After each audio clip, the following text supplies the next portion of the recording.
CD films. Oh, my baby. Yeah. I'm gonna get started. I'm gonna call to order the committee of the whole meeting at 5:30. First up, anything for the good of the order? And you can also use your council reports in the next meeting if you'd like. All right, don't see anything. Review of regular meeting agenda. Was there anything on the consent that if you had questions that might leave you pulling?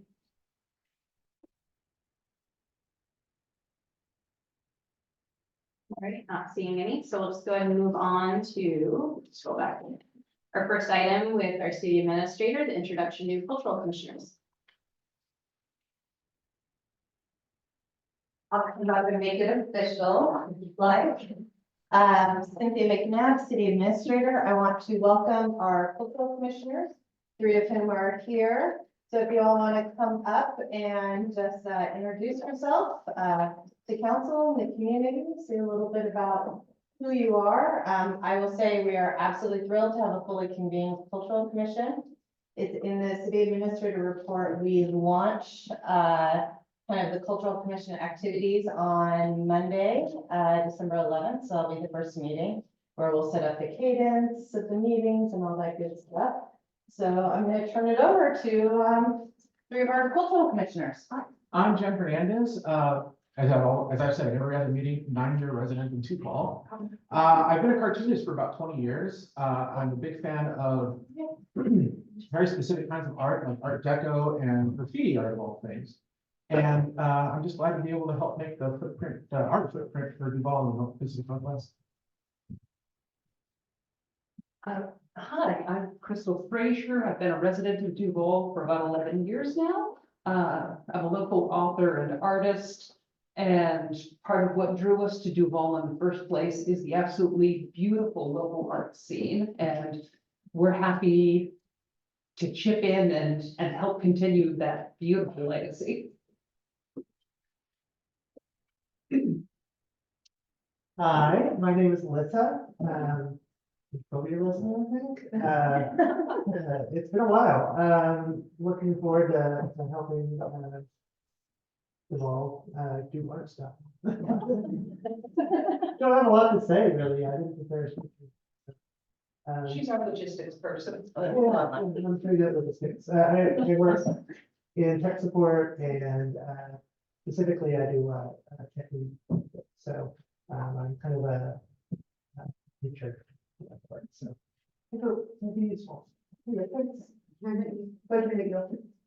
And we have 2 commissioners online as well. If we could open up the comments or the microphone for them so that they can introduce themselves. We have Brandy and Wendy online. Right. Well, my name's Wendy Imberg, and I just want to say I'm really thrilled to have an opportunity to represent this community that I've known for decades and that appreciates the arts. I'm a writer. I'm not a visual artist, but I grew up in a family that it was surrounded by paintings and sculptures throughout my childhood. And I play the piano, which I suppose is, I mean, it's a performance art and an art nonetheless. But my background is mostly in healthcare. I'm a family nurse practitioner with Providence, and I taught at the UW for about 28 years. So I've always felt that the arts provided a good balance to my medical career. So I hope it's helpful in this committee as well. Thank you. Hi, this is Brandy Damiana. I am a Duvall resident for the past 7 years and an artist, performing artist, as well as writing and dabbling in other genres. I am so happy to be helping on the Cultural Commission. The arts are exciting, as is fostering a culture of inclusion and caring. And I think Duvall has so much of that already. Thank you so much.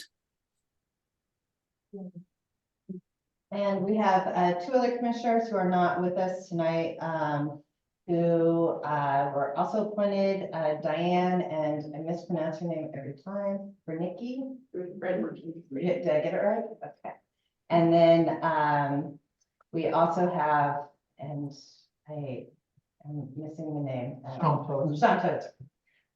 So both of those individuals will also join the Cultural Commission. And as I've mentioned to council before, there is a long list of items. So Rita and I, our community coordinator, community events coordinator today sat down and put together an Excel spreadsheet with the budgeted items that we already have that will be handed off to the Cultural Commission along with timeline. So welcome and enjoy the ride because we have a lot of work to do. Thank you all. Thank you. Thank you. Thank you. So with that, we'll move on to our next item, which is sign code update with Director Thomas. Oh, and Acela, our associate planner. I think they're for one. Good evening. Acela and I are here this evening, and Acela is going to provide a presentation, which is the official kickoff of our sign code update. At our last planning commission, we gave this the same presentation. We are also on our second draft of the code. We just had comments from our city attorney, and so Acela, Troy, and myself are going through those, and we'll be ready to come to Planning Commission in January with the first official draft of the updated sign code. So I'm going to turn it over to Acela to give a short presentation, and we'll have Q&A as well. Thank you. Good evening. I'll start sharing my screen. Can you see the screen? Okay. 1 second. Okay.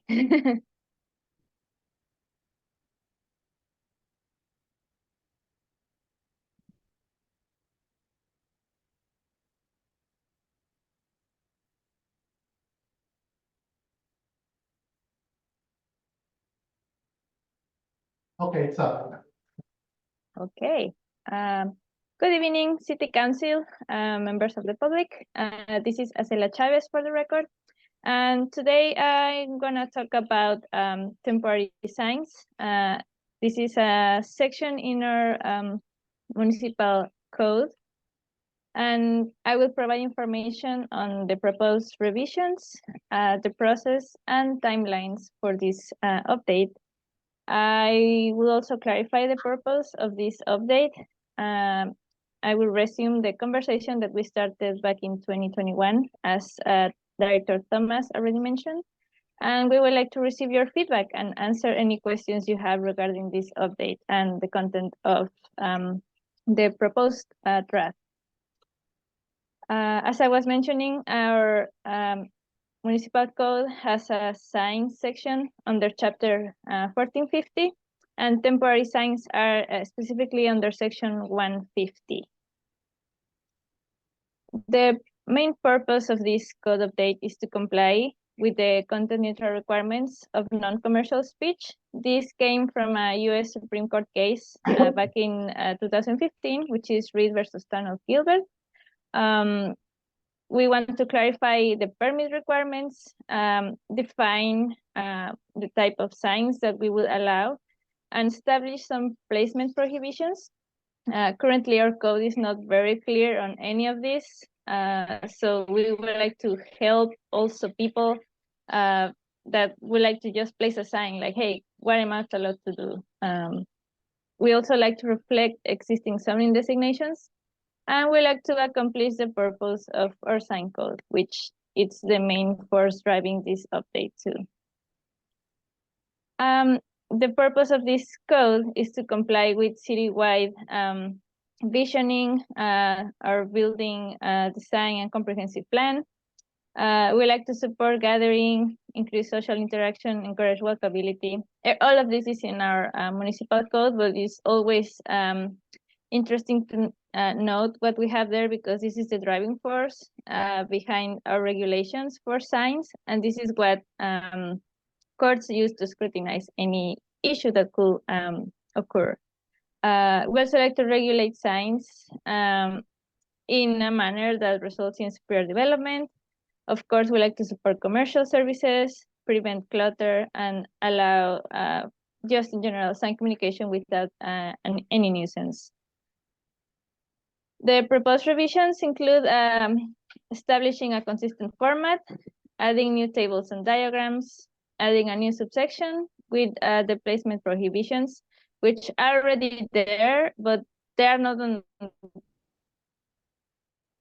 the same place. They're scattered everywhere. So we like to combine those and make it clear for people to find them. And we also are proposing a new way to categorize our signs, separating those between commercial and non-commercial. Currently, this is how our format looks like. We have a sign category, and then we have like a list of regulations that apply. This is not consistent across types. So we are proposing to make a new format that includes a definition for each sign, then define size, duration, quantity, location, and whether a permit is required. So we would like to make it very, very clear what we are allowing for each type of sign, what is allowed, and make it easier for everyone, meaning city staff or any applicant applying for a permit, what they are allowed to do. We are also adding new tables. We are proposing to have a table for commercial signs, one table for non-commercial signs, and then make it very clear in a visual way. Where can I put a sign? What is allowed? And then we also like to add diagrams. What does it mean if I have a neighbor sign? What does it mean if I want a pedestal sign? Also establish the size limitations within these diagrams. Again, make it very clear what we are allowing. This new subsection on placement prohibitions includes things that we are already regulating, but probably they are not called as they are in our code right now. So we like to put those in writing and just make it establish a place where we can send people if they have questions regarding where can I put my sign. It's there. This is just to ensure safety, life and safety in our community. And these are things that are like, in a way, they're very normal within jurisdictions. Like you are not allowed to place signs within road medians, of course, not above a roof. We cannot allow signs to go in the sidewalks. You need to leave a space. So regulations like that. So currently, this is how our signs are categorized. We have just a list of things we allow. And we are proposing to make these changes. Some of these are non-commercial speech. Some of these are non-temporary signs. And for some others, we will need to create a separate policy. That is the case of our community banner signs, the ones that go across Main Street, because we are managing those in a different way, or they need more specific regulations. So this is what we are proposing. The first category with commercial signs to include A-boards, pedestal signs, banners, inflatables, grand openings, construction and real estate signs. And then non-commercial, we are proposing 3 different categories. One will be on the right-of-way, but they do not include A-boards or pedestal signs. The type 2 will be right-of-way, that includes A-boards and pedestal signs. And then type 3 will be on private property, all types of signs. So this is how it will look like. The current signs, the current category against the proposed category, and commercial versus non-commercial signs. Why are we doing this division? Is to apply content neutrality to our current regulation, which is regulating signs based on the type, the size, materials, whether it has light or not, the number of signs we can allow, the timing of display, the location, the type of property, or the use of the property. So the aim of content neutrality is to manage signs or regulate signs without having to read the sign or the content of the sign. This is to avoid any issues with the Constitution. So it's just a way for us to see our sign regulations in a different manner. And then this is the proposed timeline for the update. We are starting this fall, or we're retaking these works here in fall 2023. We already have a first meeting with Planning Commission. We have some questions and got some feedback. Right now we're at City Council. After this, we will revise the current draft to incorporate this feedback. Then we will send this second draft to the Department of Commerce for review. Then we will have SIPA review. And then we will have our public hearings with Planning Commission, City Council, and hopefully approval and adoption by spring of next year. At the same time, all of this is happening, we will have public comment because we want to be incorporating this feedback constantly. So it's a work in progress. So what's next? As I mentioned, we will revise our sign regulations. We will focus on non-commercial right now because that's the main factor that is driving this update. And we will add more visual content to this final draft. For the previous draft, we only have like 2 or 3 diagrams. We would like to add 1 per each type of sign so that everything looks the same for each type of sign. So far, this is the quick update that we have for you, and we will appreciate any questions or any feedback you have, or we can have a discussion.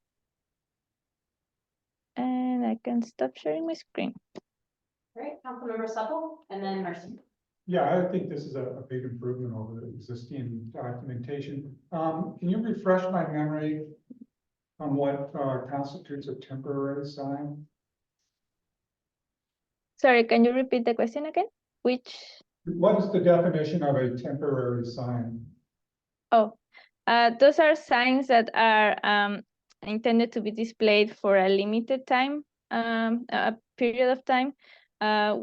We don't have like a period, like a certain established, like some cities have like 30 days or something. We just say limited time. So that's our main definition. A limited period of time. Councilmember Mercer.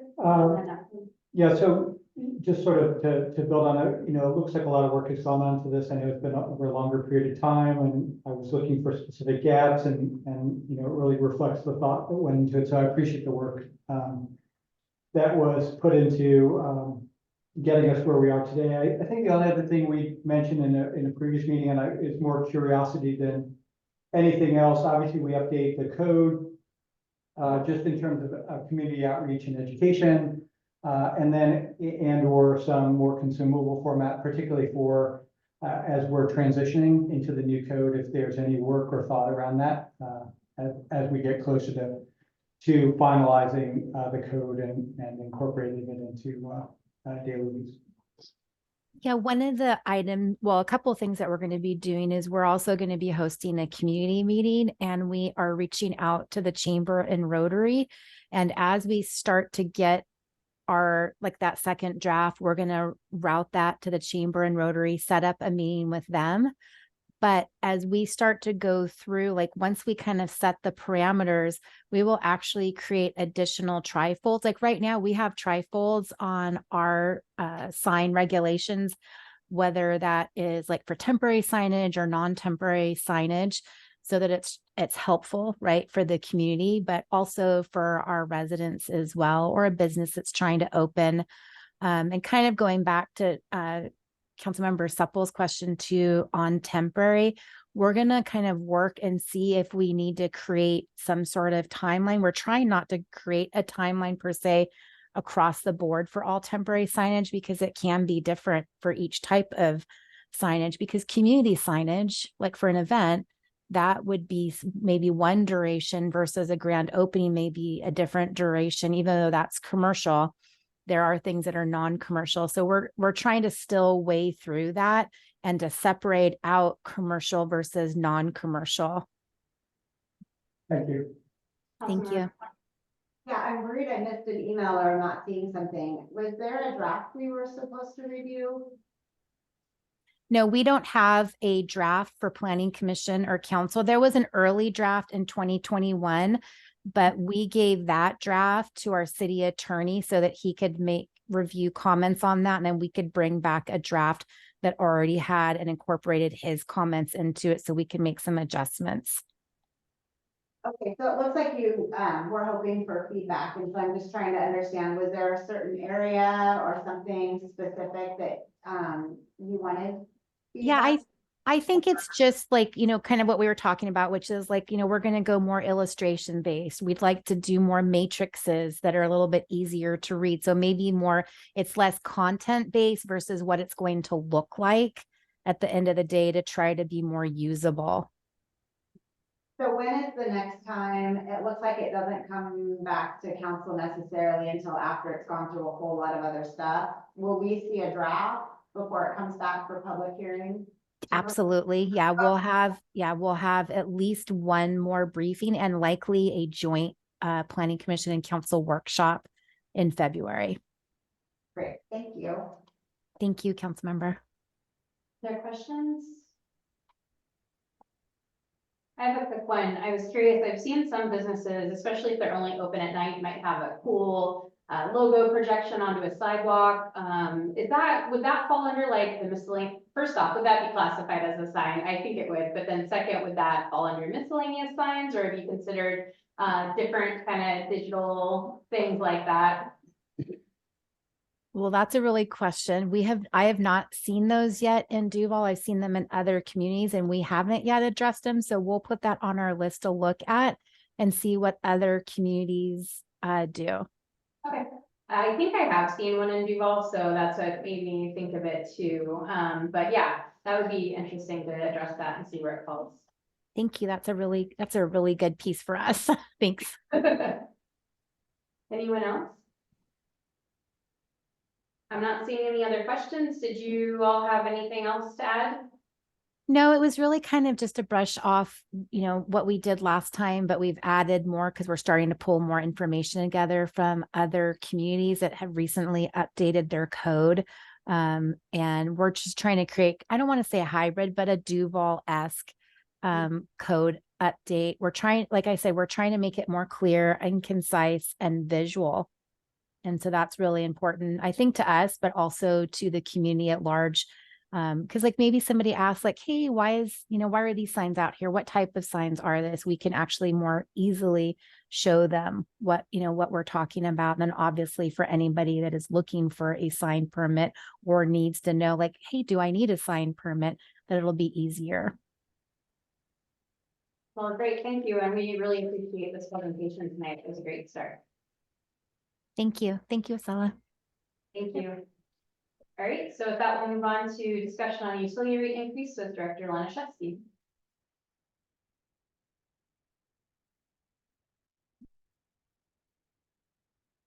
Good evening, everyone. Steve Laniszewski, Public Works. In anticipation of sharing the screen, there we go. My VPN isn't working, so I have the PDF pulled up. So if you want to let me in, I should be in the, I'm on the non-official side. Yeah. That bubble's like right on the. All right, no worries. I won't hold it against you. So the topic, this is more about rates in general, and the fees is where this came from out of the last meeting. Councilmember Knappel asked about changing the fees possibly from 7.38 for the CPI resolved escalator, which is a 2-year CPI, to maybe 4%. So I looked at some numbers, and John will bring me over. I'll share my screen. Yes, sir. Have you received something? Oh, probably. It's hidden. What happens when you put me on a single screen? It can't work. I know Yeah, it it's- is. I don't know where it's hiding either. Here, let me send it again. There we go. Joins. 3 years and we almost haven't figured it out.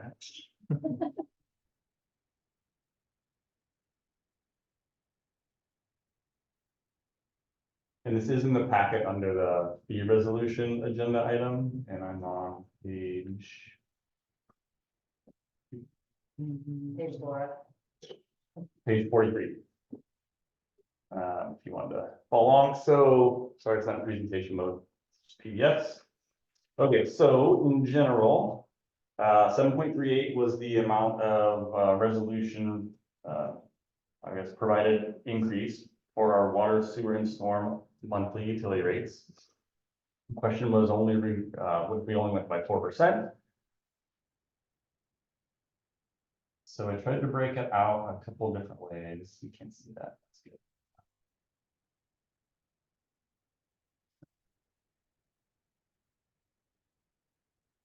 So what happens to the rates? So sewer, water, and storm, originally proposed rate increase is 7.38, proposed maybe 4% instead, so the 23 base for sewer, let's just pick one, let's go 84.91 for sewer. The increase, if we went by the 7.38, would be by $6.27 to 91.18. The difference in reducing it to only a 4% increase would be $3.40 for a monthly of 88.31. The revenue from those increases is the bottom table. So proposed revenue would be 3.500, and then if we revise that rate, it would be 3,372,076. So that's $128,000 difference. What does that mean? You know, that's quite a bit of money. Either way, obviously, it's a lot of money to pay. It's a lot of money to receive. It's also a lot of money to not have. The other part of this, before we get into the discussions of the 4 parts, the general fund will lose those amount of numbers because we levy a 10% utility tax on our utilities that goes to our general fund. That one's pretty easy, cut and dry. And then I know this has been, discussed in the past, like how are we operating currently? So left column, operational surplus or deficit. Currently, those are the surplus without parentheses, deficit in parentheses, revenue in versus expenses out. So water is on a fine margin, technically operating in the red using reserves. Storm and sewer, you can see, are operating in the black.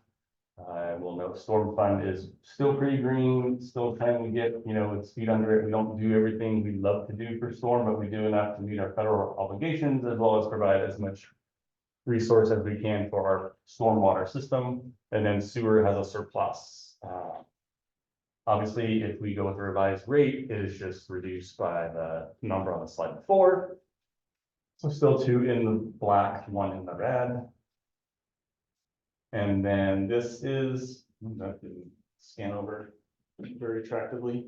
This is our fiscal water policy information provided by Financial Consultant Services Group, FCSG, in the 2021, finishing up in 2022 water comprehensive plan and rate assessment. You may or may not recall, we had some operating reserves and capital reserves that were just numbers. We really didn't know where they came from or how they were born, so we asked them to provide us with a better way to comprehend what the number is, and they did that.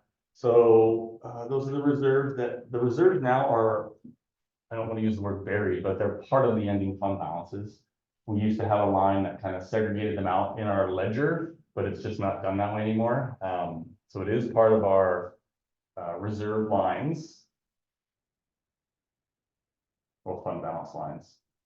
We also have some policy that is numerically based, which was, I should have had this slide before the last one, but in 2007, storm fund required $250,000, and those are escalated by CPI for the indices reserve amount too, not just for rates in, but how much we can keep on hand. So they do go hand in hand. Sewer fund was 800, and then water was 600. And then these are the reserve balances. So left column is what we are proposing in 2024 budget. The right column would be the revised number to just drop by the difference between, what is that, 3.3%. So they're a little down, but again, fund balance is required to hold those reserves. So the sewer one, if it's 800 grand, 3.4 of the 800 is, leaves us with 2.6 in ending fund balance. Those ending fund balances operationally do float operational cash, as well as they are prescribed to participate in some of the rate-based, not capitally based improvements that we do for the utilities. So wastewater treatment upgrade, yes. Capital programming from connection charges through development is paying for some of that, but it was also the ratepayers are paying their fair share of that improvement as well. And that is all part of the entire methodology on how our fees and rates are structured and created. So a quick pro con list. Pros, obviously we provide reduced rates for citizens and customers. We have reserves in the funds that are currently operating in the black. Cons, revenue expense lines still continue to diverge. Water fund operating annually in the red. Storm fund, I already kind of mentioned it, but it is healthy, but cannot tolerate losing funds with NPDES and other continuing and new requirements that constantly arise. Everything we spend is more expensive. We planned for a program of 20 to 25,000 a year for fences, but the last contract we had a few months ago was 50 something, 54,000. So everything is more costly. Annual costs really decrease. We could create larger annual increases in the future if we do have any deferment. Bond ratings for utility use, operational costs, reserves, and expense ratios. That is how bond ratings are formulated. We haven't had a bond rating. Last time we did that, we were a AA-, which was really good for a small agency like ours. So if we need to borrow in the future, we will be bond rated, and that's just something to consider. And then capital programming revenue, GFCs, they do slow as the city nears its full build out. So we continue to monitor those as we move forward. Some recommendations. We did talk in the budget cycle that created this 2-year budget that we would try to every other year hire a consultant like FCS Group to see how the health of our funds are doing. So it's not just myself or the finance director looking at funds saying, oh yeah, we need that, or oh that looks great, or oh no, we need more. Trying to again make sure we're tracking with what we need to for operations, for our capital improvements, and to make sure our rates are kind of market correct. So we have engaged FCS. Larissa does have a scope and fee, and next year is the time we do it anyway. So I think at this point we would say it's probably better and a little more wise to wait for that assessment. Maybe they say it's fine. I know that isn't great for today, but that is what we want them to look at: sewer, water, and storm rates. Give a little examples here. So for sewer, I think those are so many costs out of our control. We are upgrading a lot, but we are losing pumps left and right. They're not cheap. So between our operational areas, we have blowers, motors, air handlers, pumps. I think Seth and Roger, we have 50 of those large pieces of equipment at the plant and then at our 5 lift stations throughout town. So in the lift stations, they have dual submersible pumps. Each one is 25,000 plus for repairs. Those are on a 10-year replacement cycle. So there's just things to consider. Stormwater, again, it's small, young, doing okay, but not certainly extremely healthy. There's more we'd like to do and need to do, but we do what we can with the budget we have. And then water, water is currently operating in the red. Obviously, we have the reserves, so there is that to consider. And operating in the red isn't normally what we would do. So that was the quick analysis I ran through to try to get some information to have the discussion on rates. We still have the hearing at the council meeting. We'll then close it, and then when we get into action items, we'll bring the whole thing up. So all the rate tables are adjusted; they're all complete. motions and amendments can be made, but that is the numbers I thought together to have this discussion. Thanks, Councilmember Mercer, then Chief. So a quick question that may not be a fair one because it's not a number you were prepared with, but this obviously is a great sort of picture of the impact on the city's funds and budget. From a resident perspective, what is our average sort of water bill? And then from that perspective, this rate reduction, like what would the average resident see in terms of a positive change in a reduction? I'm trying to put that in perspective versus the aggregate impact on the city. Okay, a couple of points there. So the average, obviously it's seasonally based. Sewer, for those who don't know, and storm are flat for residential. Sewer is, it does change. So commercial pays based on consumption.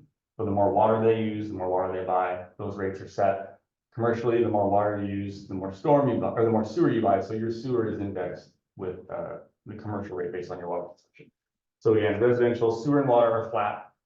Those changes, if you change that, is about $8 for sewer and storm together, and then water is $236. Winter, $180 to $200 is standard city bill in total. Summer, depending on how much you garden, $250, $300. Average home usually about 900 cubic feet a month.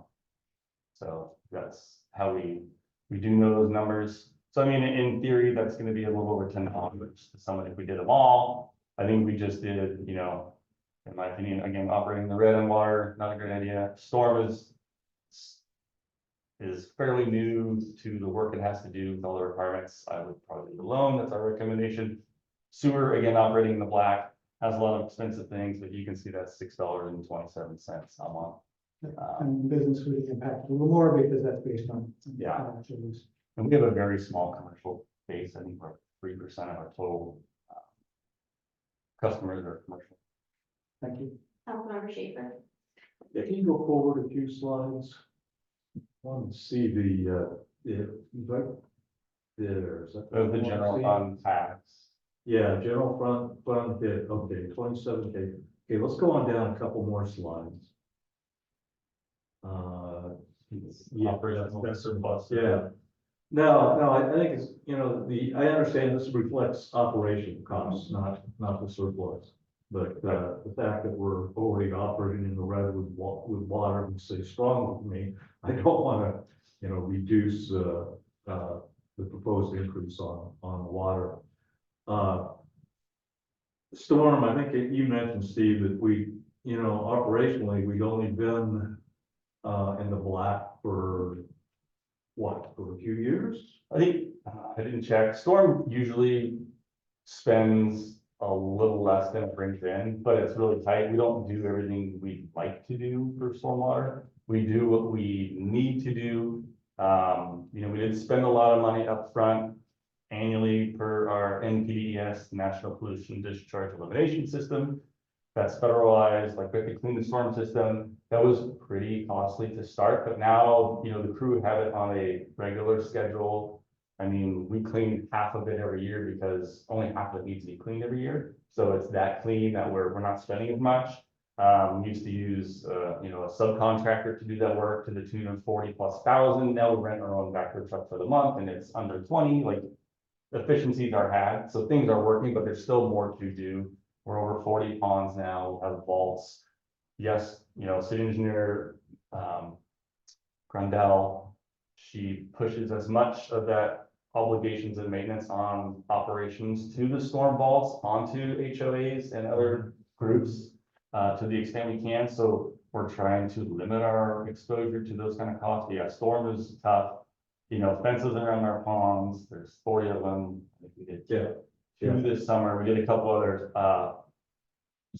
fence projects for other utility water. But yeah, that's the most important thing. And keep people out of it, keep maintaining.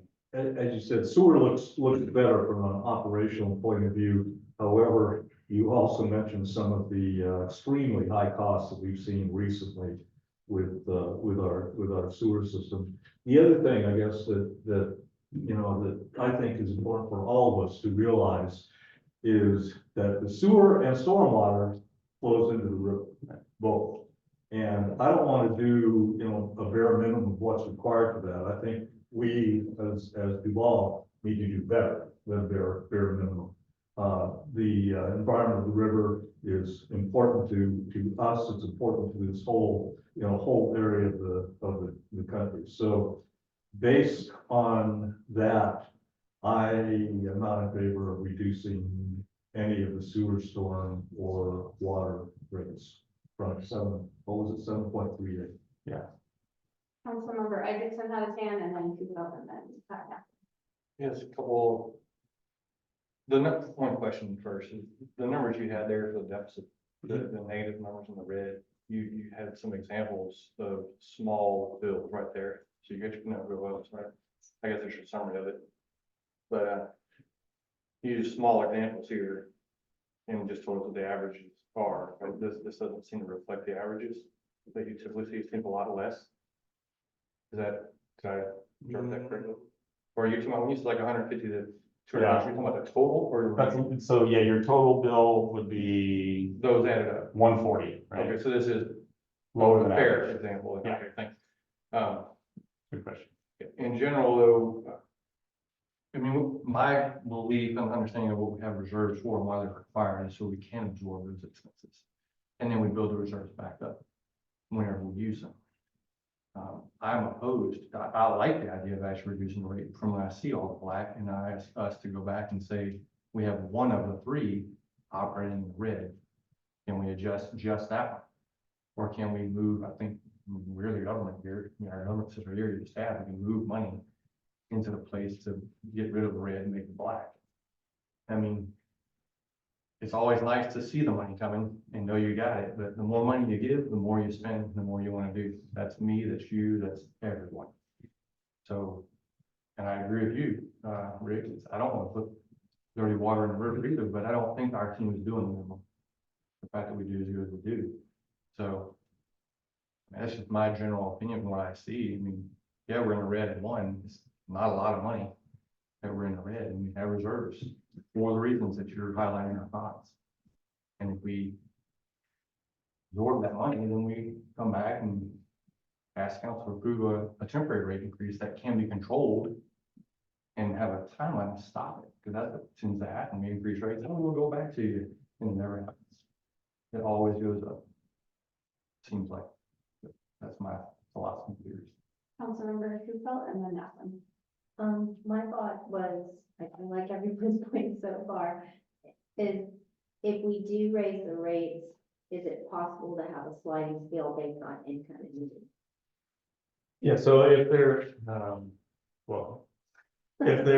we do have a sliding scale on rates. Jump to it, don't get car sick.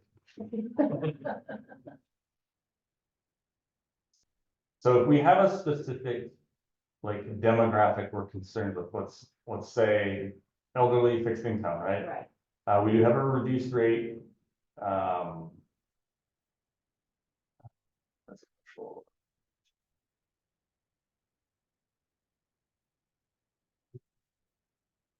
First. Residential commercial reduced rate. So 10% reduced, 40% reduced based on income. We haven't had many calls or questions. Certainly, I think it's just the general, to be fair, I think it's the general nature of people. They don't call that much, whether they want to complain or boast, right? They just don't. So I don't know that it's fair to say we don't get a lot of calls and questions. Our number of shutoffs and monthly assessments based on late fees is down. I know finance is working with our crew, so we send out a message, actually hand delivered notices, and then we get to shut off day. The month before it was like 1, this month I think it was 4 or 5. It used to routinely be 20 to 30. And it's incredible how those late fees stack up. So yeah, I think Councilmember Isaacson said, like, we control the rates. I just was asked, what do we do between 738 and 40? Like, they all are changeable to some extent, but if we had a big demographic again, reduced income, seniors, fixed income allowed. I get it. There are things we can do. It's a very small percentage of our population. We could probably impact the bottom line a lot less to just hit a specific target audience. Right, okay. Is there a follow-up question on that? I would just add in this year, actually, we awarded our finance team kind of a city award for their work in utility rate shutoff. This year, in any given month, we've had less than, I think, 10. We have very few shutoffs every month, and in a couple of months, we only had 1 or 2. That were corrected within a week. Yeah, would you mind going back to the page that talks about whether we're operating in a surplus or a deficit? So I saw that it showed we were running a deficit in water, and it boggled my mind a bit. And so I looked a little deeper because that didn't seem to align with what seemed real. And even though it, the numbers show that. And so it looks like that is just for the year of 2024, and budgeted for 2023, we show $615,000 in surplus. So it looks like some capital projects were all moved into 2024, which used up and was charged to the operational account. So there's $650,000 in capital being charged to the operations fund, which technically we could use GFC money, because half of, or a large portion, there's 2 pieces of GFC. One is to pay back ratepayers who built and maintained the system for everyone else who's now coming in. So the new people who come in here, they get to come into a system. We, as existing ratepayers, have been paying to build the system, maintain the system, paying debt to pay back building the system. So part of the money that the new people pay is to pay us back, existing ratepayers, and we can use that money for whatever we want. And what we've been doing, though, is we've been using ratepayer money that we're still paying and transferring more money into capital so we can pay cash for things. And we still have huge fund balances for both. If you add capital and the rate paying operating fund, I mean, we have just enormous balances. I understand the concept that you don't want to risk having to like suddenly, raise rates dramatically because you've gotten yourself into a bind, but I don't see how, I mean, we could not raise rates for 5 years and not run out of money, it seems. So anyway, I just want to say too, so like I said, in water, we have not been operating in the red. And even for 2023, even if we spent every single penny of budgeted expenses, which we never do, we would still have gained $615,000 in surplus for 2023. So it's really a shifting of some cost that was supposed to be balanced between the 2 years all into 2024 that makes us look like we're running a deficit in water. And so I feel a little bit uncomfortable that people could be watching this meeting thinking, oh, wow, we're running a deficit in water, when I don't think that's a fair representation of our financial situation, of our revenue versus expenses. And I'll just leave it at that. But I want to say more about sewer, for example. So it shows 100. Can we have Director Lanishevsky respond though, really? It's the same concept, but I was just talking about it, can I finish? I think it'd be appropriate for Director Lanishevsky to respond to water. So I think to have variable snapshots isn't possible, because there's so many what ifs.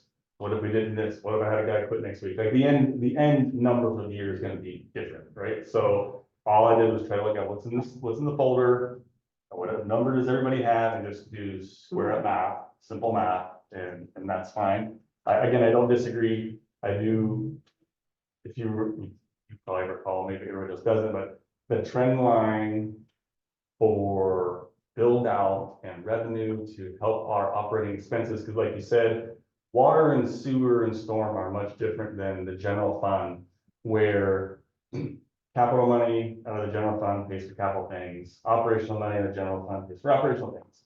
Waterworks funds are co-blended because there is a new money in, old money in blend where new stuff pays into the system, they buy into the system, that is part of that obligation. And then, yes, the annual, monthly operational expenses continue to help pay for operations and fixing things as we go. The toll water main, for example, is a partial growth, partial O&M project.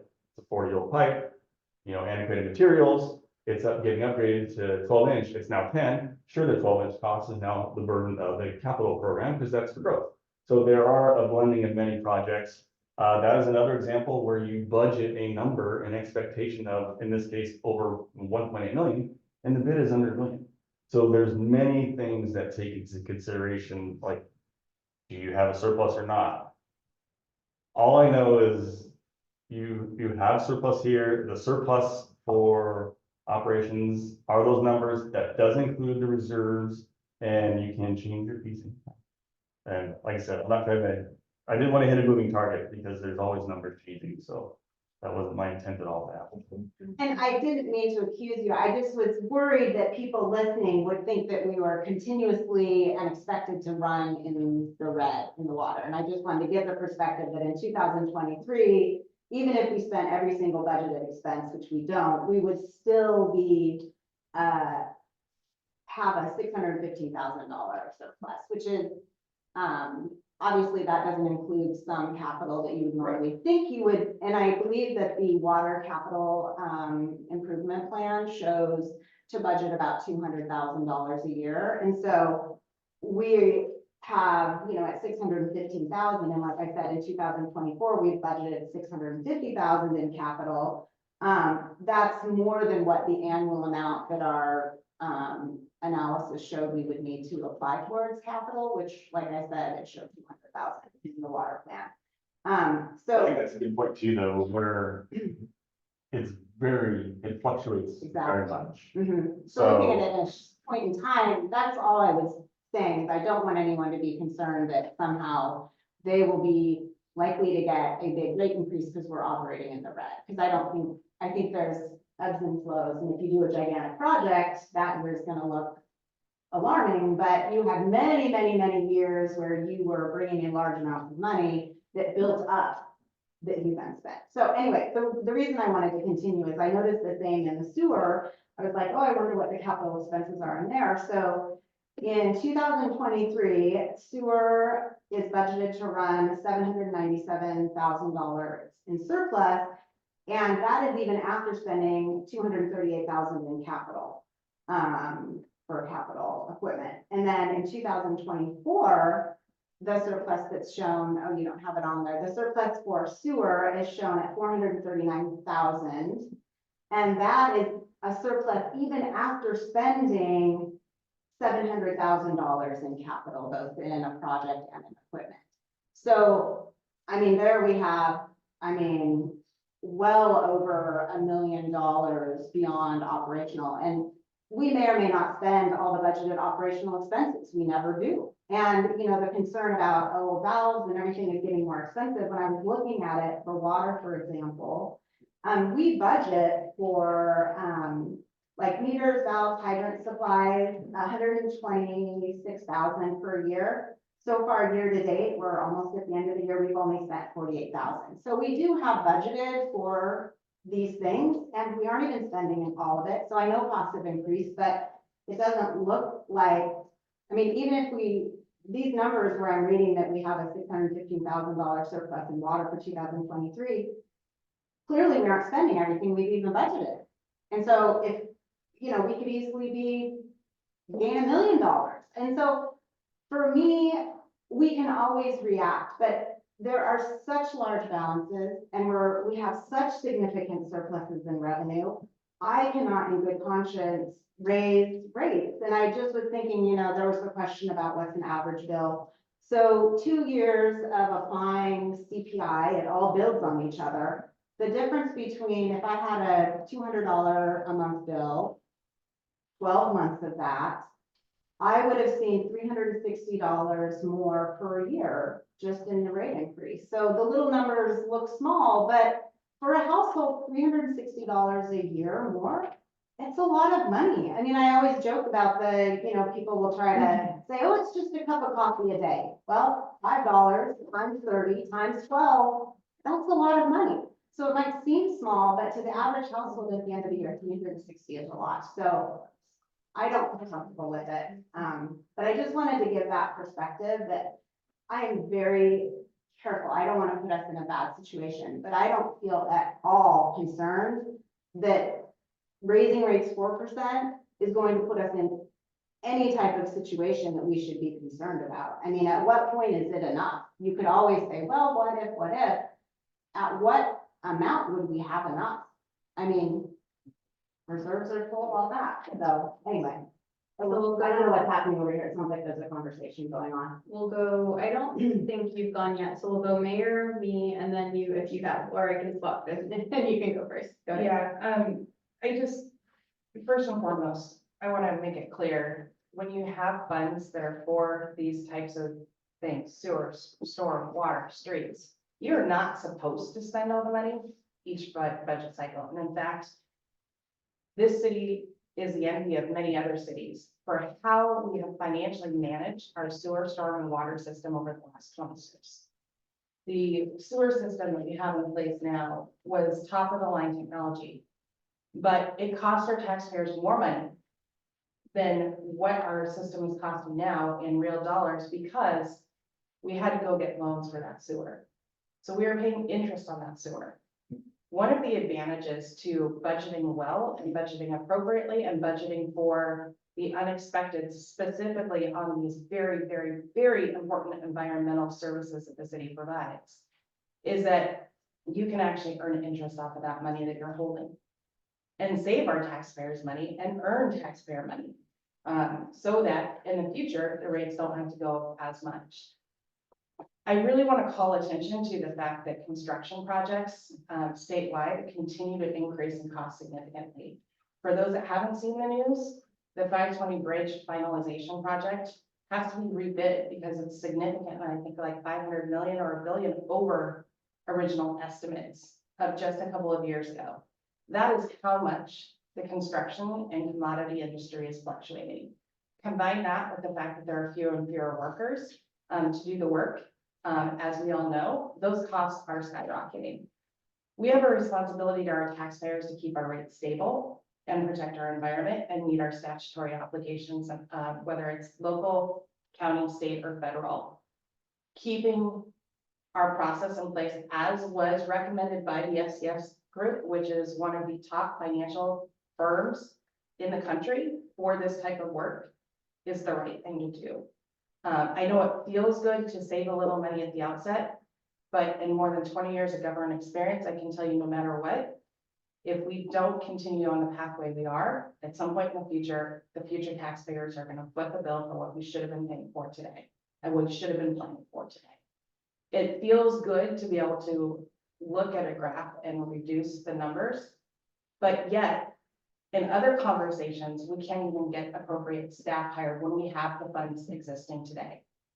So I would ask folks to consider those conversations that have occurred in this room with this body, particularly over the last several years, and recognize that we continue to have unexpected expenses, especially when it comes to our aging systems. Our sewer system is definitely aged at almost 20 years old now. The expenses are not going to get less. They're going to continue to get more.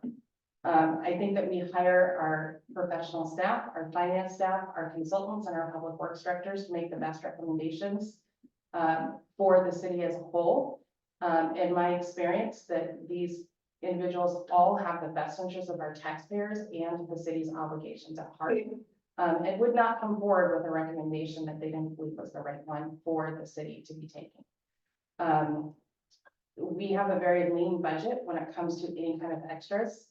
And I think we should be proud of the fact that if we do have an emergency tomorrow, that we're not going to be in as big of a hole as other jurisdictions are. Finally, I'd like to point out one of the biggest issues nationwide for cities, counties, and local governments is the historical lack of local government funding for their sewer, storm, and water and their maintenance of it. Lake Michigan, prime example, but those situations and similar situations of sewer and storm happen all the time. And they're happening around the country today as we speak.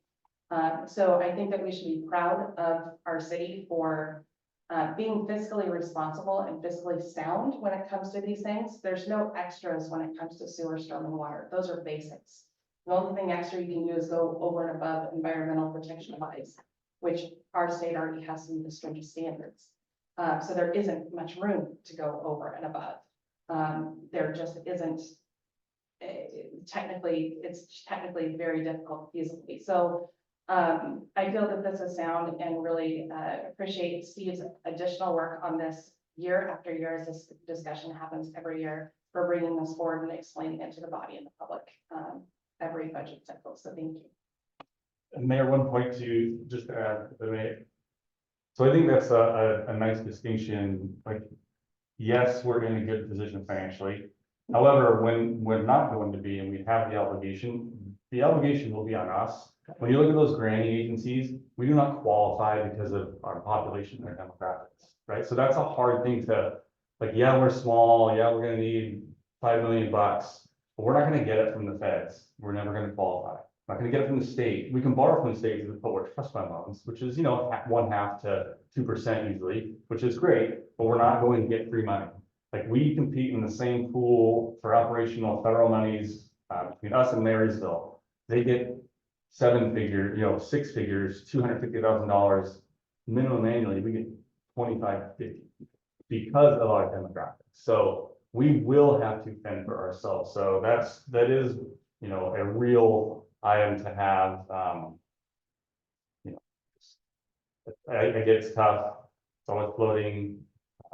We are in a new regime with sewer. We did add an FTE this year, so that will start to, take a hit on our services, but yet get the work done. So nothing's, I guess, perfect, but the good news is we're in a really good spot either way. We're playing well, we're operating well. How we continue to move forward is just a couple percentage points here, but.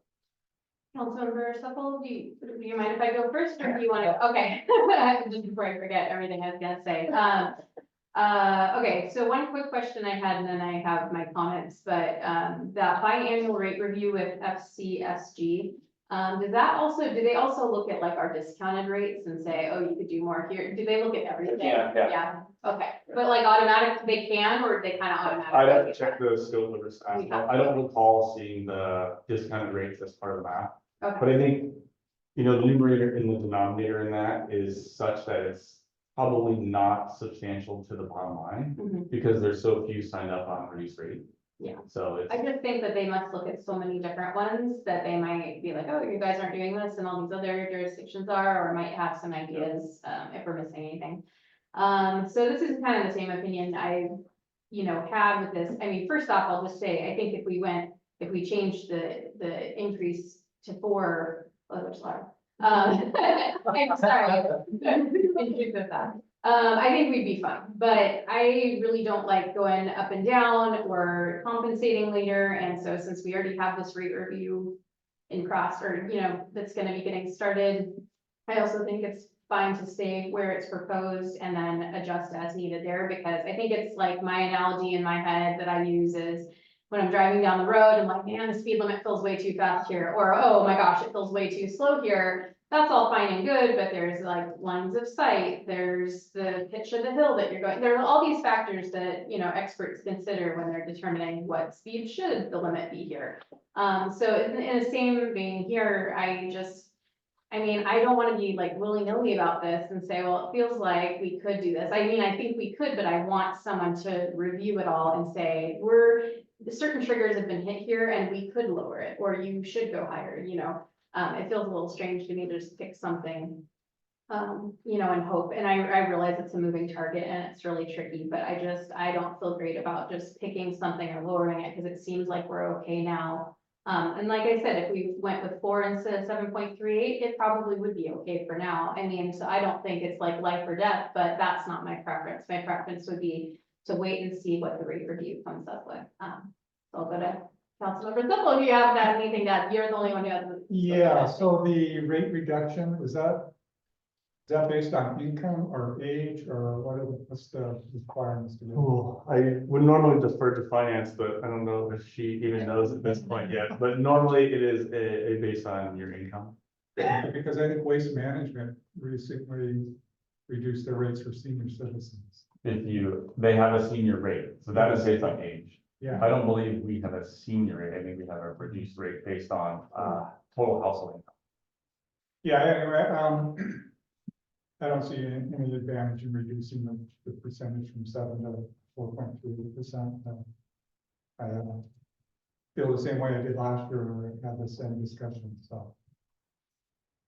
So everyone's gone around, so I think we still have some time, so I think I saw Councilmember Isaacson's hand flare up, or no? Probably did, but you had things. So, yeah, so we'll go you and then Councilmember Mercer, and then if anyone else has anything, we can go around one more time. Yeah, I mean, I respect everything everyone said, and here there's nothing in here that scares me to go to war. There's never gonna be an agreement with all of us to do that.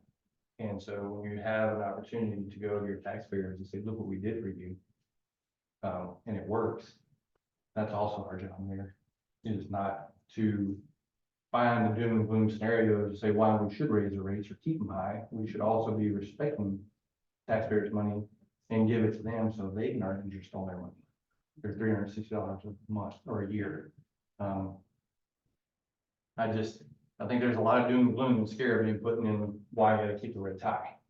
And everyone's comfortable with that. And I see a bunch of black and a whole bunch of, in my couple years I've been here, planning commissioners, and we're always in the black. We had this discussion with every financing meeting. It's like, oh, we may, but we're always in the black across the board.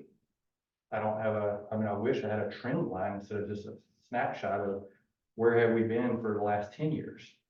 If it's converging and we're about to go ahead overall, then I would agree with the doom and gloom concerns. But I got a feeling they're diverging, or at least paralleling. If they're paralleling with this constant 7.38 increase, then maybe we do stay where it is if we want to always have that margin. But if we're always in that excess in the black and we have our reserves, then we owe it to our taxpayers to try and give them some money back and brag about that. Also brag about meeting stringent EPA requirements and operating in the black. It's, yeah, you don't spend every single dollar, but I also tell you from the federal government side, when I worked in those jobs, if you didn't spend it, you lost it, and that created so much fat and waste. Everyone's like, well, I better spend it while I have it, and we don't do that. Thank goodness here. We can always get it back if we need it. And on that point too, so for those who do or don't know, again, the utility funds within their specific lines of business, 401 for water ops, 402 for sewer ops, 404 for storm, those monies stay in those funds, right? So when you don't spend them, they do land and stay in that amount. I think one point, just so the budget, not to pick on Councilmember Naplin's assessment of meters, but that line specifically is what we buy to install new meters to the system that development pays for. So it has an offset revenue just for that line through the development community. So we won't charge that much either. So our revenue is offset by that same delta. Like if we said we're going to buy $100,000, we bought 40, well, the revenue said 100, now it's like 40. That is a dollar in, dollar out. Not to discredit the point that we normally don't spend all of our budget items. It's not a competitive topic, but just that's one of those things. I'm sure, and I just looked it up. Oh, that's the development meter line. Is there another line where we have purchased things like that for repairs? Do you know what I mean? Like if just something went wrong with one and you needed to replace and repair it? Oh, Do you know what I mean? Like with an existing customer yeah. or an existing line? That would be the same one, but I think we target like under $25,000 with the on us repairs. Out of that So one. it still runs through that line? Some of them, yes. Got it, and we aren't spending it all? Mhm. Okay. Councilmember Mercer?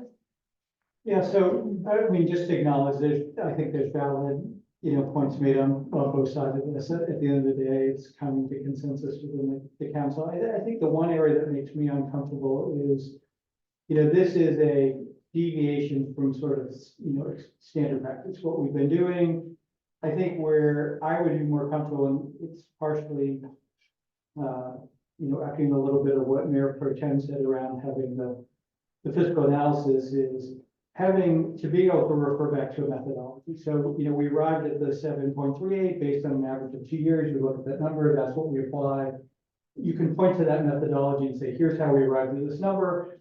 I think Steve, you have projections in terms of average replacement costs that you built into the budget that sort of reflect what you think you will incur, and obviously there's variation in terms of when things actually expire or need replacement that isn't always a one-to-one, so there's going to be some unknowns within that mix. I think I would be more comfortable making that shift to 4% if we could then turn it back into a methodology, like going forward, this is going to be our model, we're going to adjust our model, we're going to apply it consistently. It's not as much for me the up and down, it's being able to have consistent in terms of how we arrive at a number year over year, and I don't think we've gone through that exercise in this particular round, other than saying, looks like we have some surplus. Well, it doesn't look like, we do have some surplus. We've seen a trend over the, last couple of years that seems to reflect that that's continuing to grow. But I would have liked to have the exercise behind that to say, and we feel comfortable and based on this analysis that we're going to be good, going forward and having some numerical calculation or formula or model, even the trend line, as John said, but that's for me where this is a little squishy. I think in addition to Steve's comments around that we're not eligible for some of the same grants that a larger municipality will. So there is a certain amount we have to save for that rainy day. I have this fund available to self-fund replacement versus counting on grants. But again, I think we'd be okay at the 4%. It's more the rationale behind making the change that where I'm uncomfortable. I think Councilmember Schaefer, Duvall, and Supple have only spoken one time, so. I'm okay with You're that. good. Okay.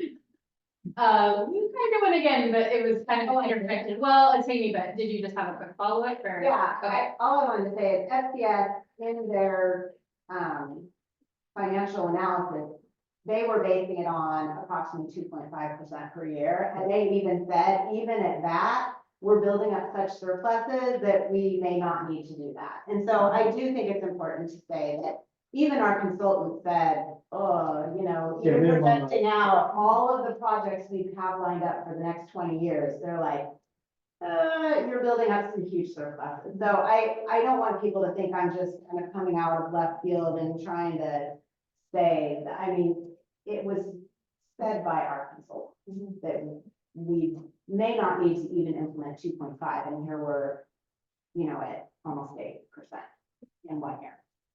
So I just want to use my second speaking turn to kind of thank everyone for a good conversation and having different opinions and views on it, because I really think if you went out on the street right now and asked random people, you could kind of get all of these opinions represented at the table. So disagreeing is not a bad thing. And so I just really appreciate we were able to have this conversation tonight. And yeah, you want to go again now? Yeah. Go ahead. I'm really curious to find out what the income level would be the reduction for water surrounding. I mean, you don't have to get it tonight, but. Do you have that on hand or no? Okay. It's in the fee schedule, we can pull it up. Okay. I saw it when you were like scrolling like crazy, I think, right? You guys question. Yeah. Look away from the screen. Oh, so we follow HUD categories for those not know. Federal HUD, housing intermittent So development. what does that mean? Let's look that up.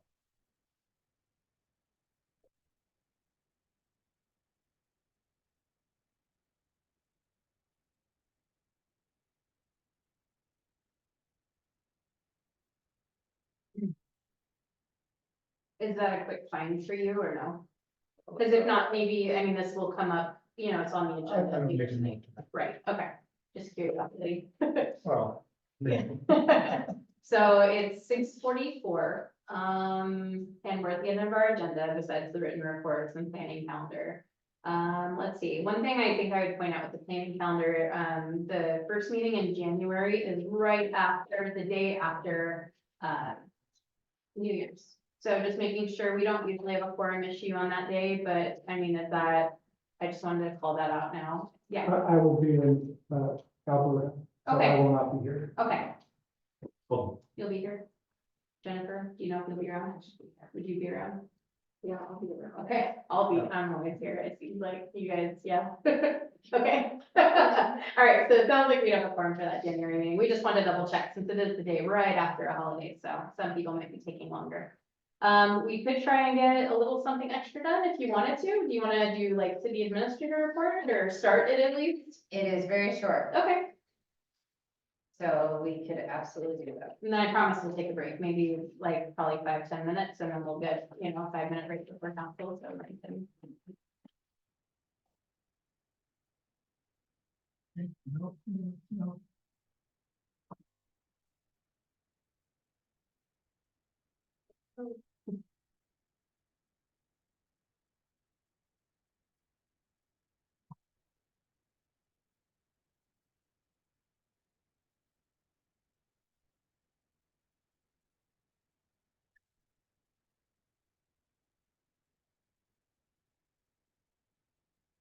Clerk Rotero, next page, if you're ready. My apologies. Oh, that's all right.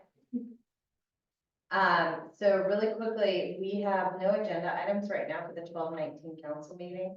So it is possible that this could be our final council meeting if we conclude our statutory obligations this week.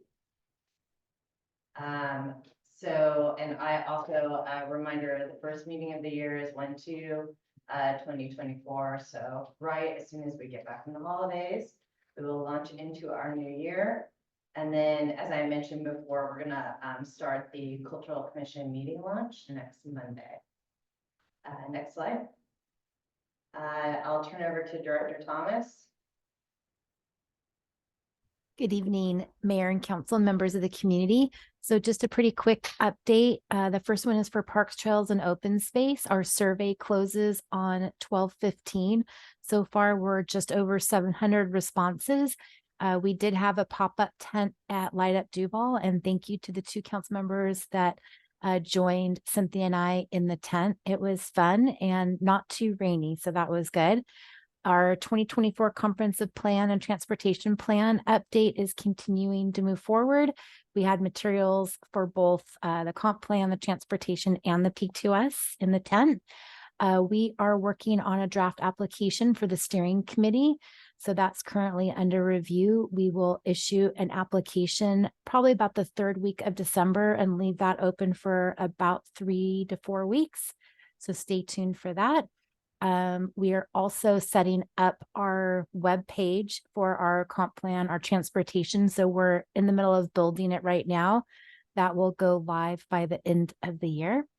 Task that we're working on right now is we're reviewing the economic development element and the land use element, our existing ones, and talking about data, new data, data points, what we've accomplished in our economic development plan.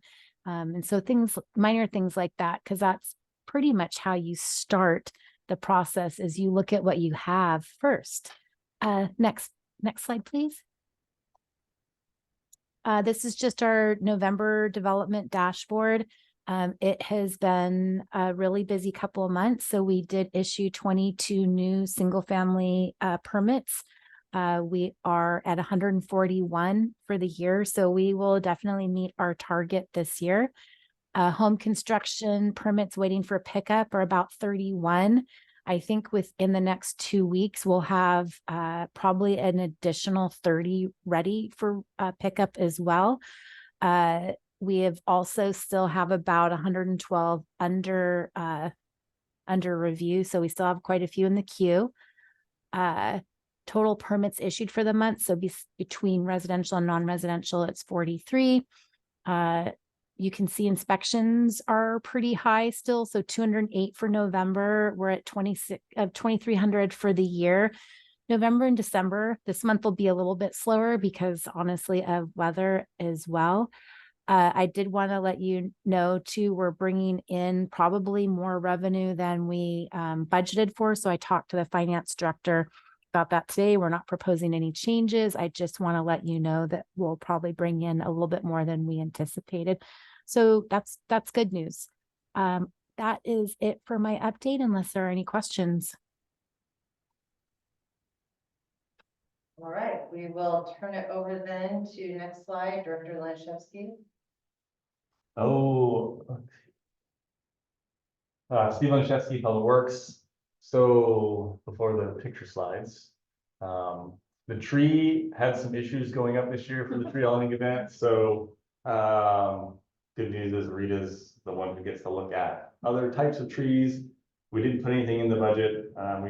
We do need to probably budget something to replace that tree that's down there. It is very touchy this year. Took a lot of work to get it going and will not last that much longer. People were there. Lots of things were arcing and shorting and whatnot along the center island. So anyway, we should consider that. I assume we don't have to add it tonight, but understanding that staff's probably gonna come and say, hey, this is what it's gonna cost. We'd like to order it early in the year and get that done. TIB. So we did not win the bad news, anything for Third Avenue or the Cherry Valley sidewalk gap between Holy Innocents Church on Cherry Valley Road and the Dory Farm. We did win 403,000 for overlay of 150th, which is on our TBD CIP, Transportation Benefit District Capital Improvement Plan. And then we were also awarded two small, they have these new small group projects. So we went and discussed doing Cherry and as well as Ring and Main doing some rapid flashing crosswalks. So push the button, the yellow lights go, and you walk across. So we won two separate numbers, 29,000 and 39,000 for each of those. So we'll be working on that. Ben just heard last week that we were the recipient of 200,000 for phase 2 of the Northeast 142nd Street construction project. We did not budget that revenue. We budgeted all the expenses out of 307 fund. So that will help offset that work. Phase 1 was in front of the mobile home park from 282nd to the curve at 278. And phase 2 goes from 278 to 275. That is in design. And there was a grant awarded for design because that is the last HUD-based Section 8 housing the city has up and adjacent to that neighborhood. So we won't qualify for those anymore unless we have a different program. And then I think we mentioned this in an email 2 weeks ago, but we were awarded $800,000 from the King County Flood Control District for the Clements Creek part of Third Avenue. So we will be coming forward in January to segregate the culvert from the road project. One, for finance reasons to get it built, and two, for permitting reasons. NEPA, which is the national SEPA equivalent, is much more in depth, and relative to the creek, the whole project would be NEPA reviewed. So then we'll be coming and sharing all that in January. That's good news. Next slide. Couple of just quick things from today. So top right is really hard to see, but that is a storm drain catch basin where it is so full, it is coming out of the ground and then running down the curb line, which is the opposite of what is supposed to happen. The bottom picture is, you can kind of see the bottom, it says Miller Street. We have a couple of active camera, closed circuit camera apps that we run. And that is a storm drainage hotspot, and that is flowing 90% full. It overtopped to the birdcage once today, but the guys were going around town and rounding all day. The top two left pictures, this is the return channel. So that is mixed liquor from sewage treatment plant system in, as well as process flow that can't get processed because too much coming in that comes back. It then goes into these two basins. The near Anox zone, they actually had empty because they were working on it for the upgrade. We were full on the north side and then overflowing on the south side. So now we're full on most all sides. So that was coming out of the return channel. Those are just float steel panels. Next slide. We received 2.16 inches of rain. That was from 3:15 p.m. today back to 3:15 p.m. yesterday. So 2.16 inches. John, if you could try to click on the image on the bottom left or the top right. Those are videos. That is normally just gravity storm drain. On 143rd, it was pressurized because of the height behind it out of the wetland. So that was exciting. That caused a lot of rock drilling all the way down 143rd to First Avenue. And then top right is another video of a storm pond on 145th, just above First Avenue. It's usually fairly empty. So that was empty this morning. I drove past it. I drove around town early and it filled up instantaneously. We pulled the gate, so it is now in pipes. And then, oh, that one got on there twice. Next slide, I think I'm done. Oh, wait. You want to see it again? That was pretty amazing. I'm not gonna lie, that was awesome. Adventures in sewer. Right? That's clean stormwater. That's not sewer. Stormwater. Seattle, That's way better. Seattle had sewer into the sound today, not us. So, thank you. Yeah, the, director, Yes, sir. the $800,000 grant for the culvert. Does that mean you're gonna separate the Third Avenue into two separate projects? One for the culvert and one for Third Avenue? Yeah. Is that 800,000 enough to cover the culvert? No, but I think it was more than half. But we'll have all those numbers. Yeah, I'm just curious, how much reworking will we have to do now that, like, Third Avenue was done without phasing? And so now we have to rework potentially, like, how much more design will we have to spend to break it all apart and I don't recall the number, Ben will have it, but it was not not too bad? today. Okay. Yeah, because we're not gonna change the road alignment. We're gonna keep the width, keep the improvements, and just do it in that section, so it is the least costly. Okay. Wait, looks like we have one more. Are we gonna be able to pause and then continue, or is it all? This was the last slide. Okay, go ahead, Councilmember Schaefer, you had a quick question. The crosswalk, Cherry in Maine? Yeah. Is that Cherry Valley? No. Okay, where's Cherry? We picked Cherry, if you recall, Stevens to Virginia, Cherry is the middle. Okay, So it's the even rate in all those. We decided Washington wouldn't allow them everywhere, but we picked those Sure. programmatic spots. And then the next one is remaining, which is like something, which would be a mid block, which they'll probably be concerned.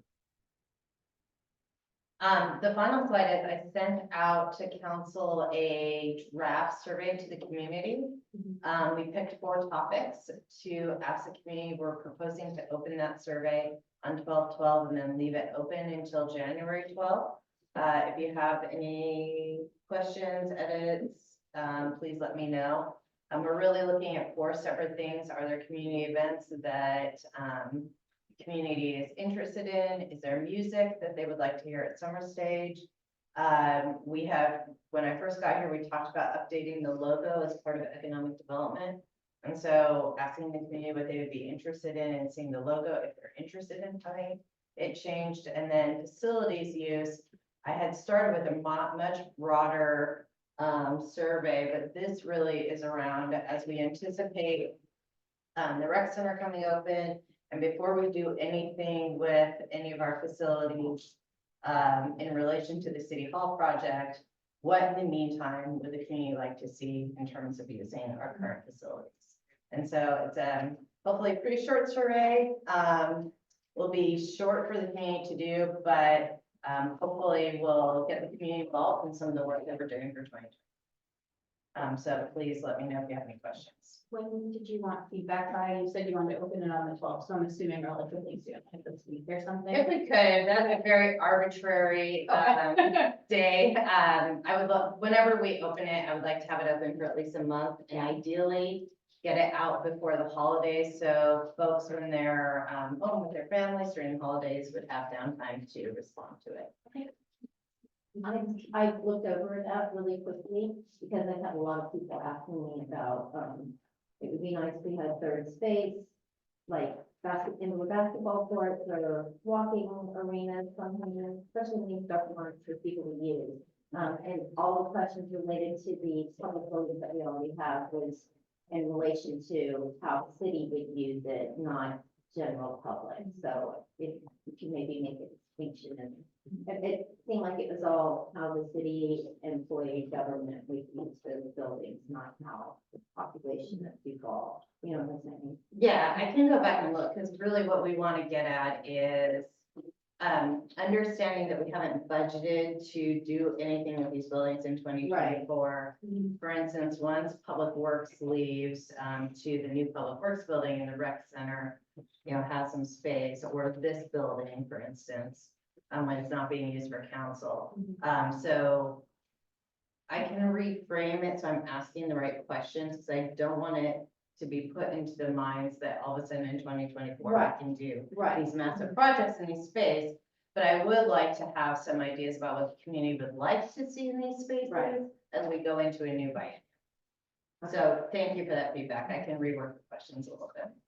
All right, so with that, I'll go ahead and adjourn, it's 7 o'clock, and maybe we take a few minutes and come back. All right, thanks, everyone.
All right, I'd like to call the Tuesday, December 5th, 2023 Duvall City Council meeting to order. If you could please rise and join me.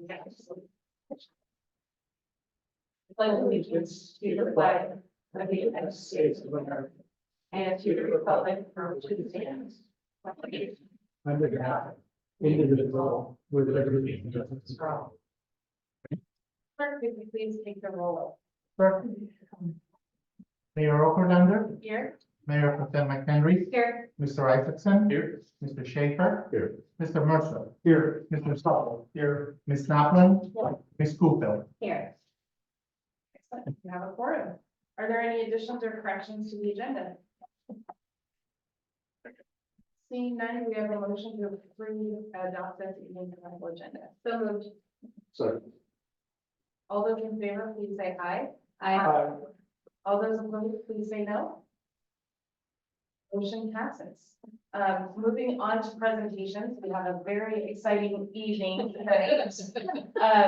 For those that are watching and are not aware, we had several re-elections to council, most of them need to be sworn in tonight, and one brand new addition to our council with the election of Carol Duvall.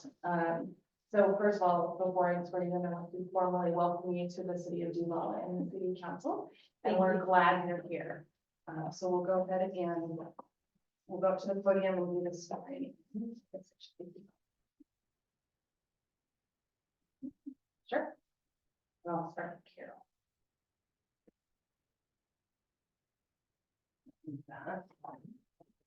Just line them all up. There's a lot of them. Yeah. Four little. All right.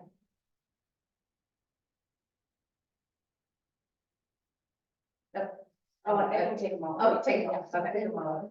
We'll call everybody up. There. Huh? All right, there's order as the agenda.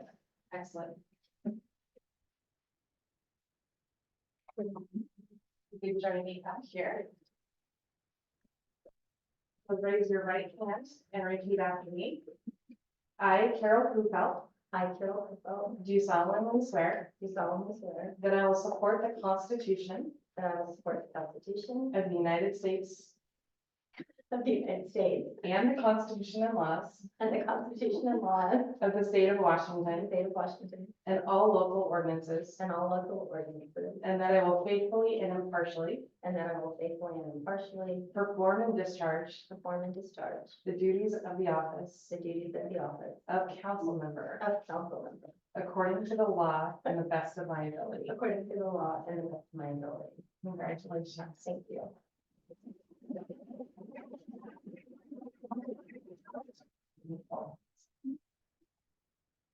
Not that one. Not that one. Well, that one too. Sorry, You've got a couple. that one's for you. And Do I need to sign him? Give him. please.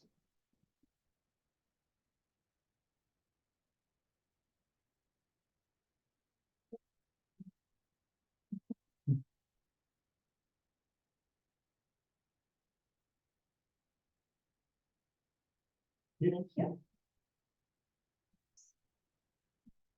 And next up, Councilmember Rick Schaefer.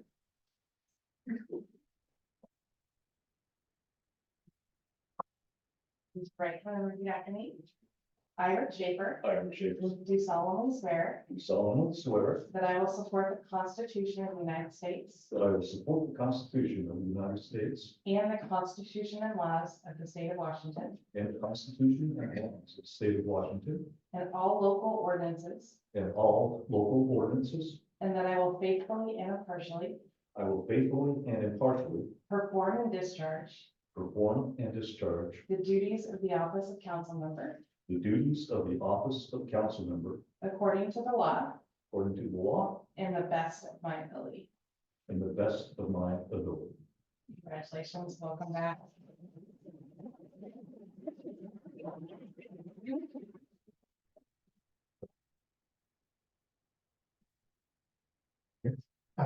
please.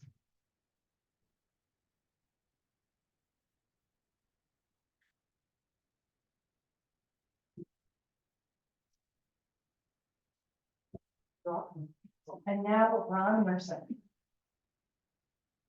And this is your first official swearing in after election versus appointment. It is.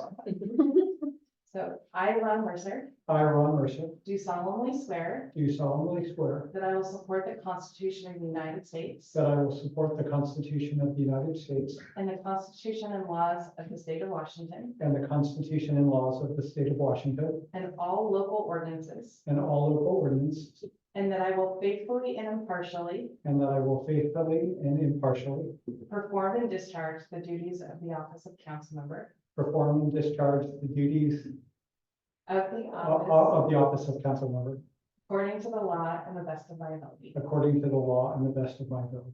Congratulations. Thank you.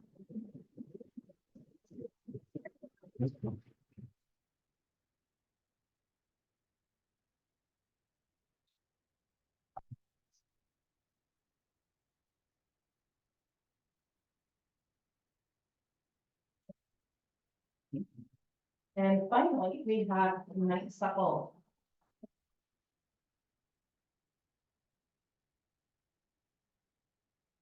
Your first dual Yes. swearing in as well.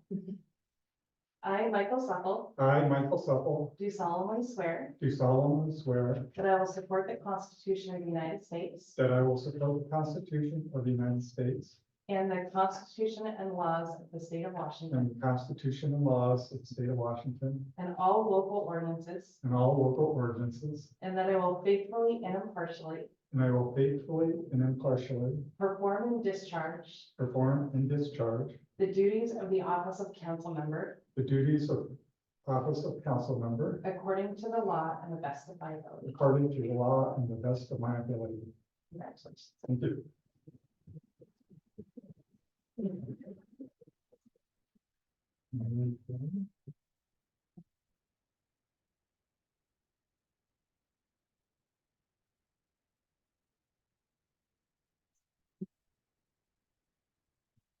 Thank you.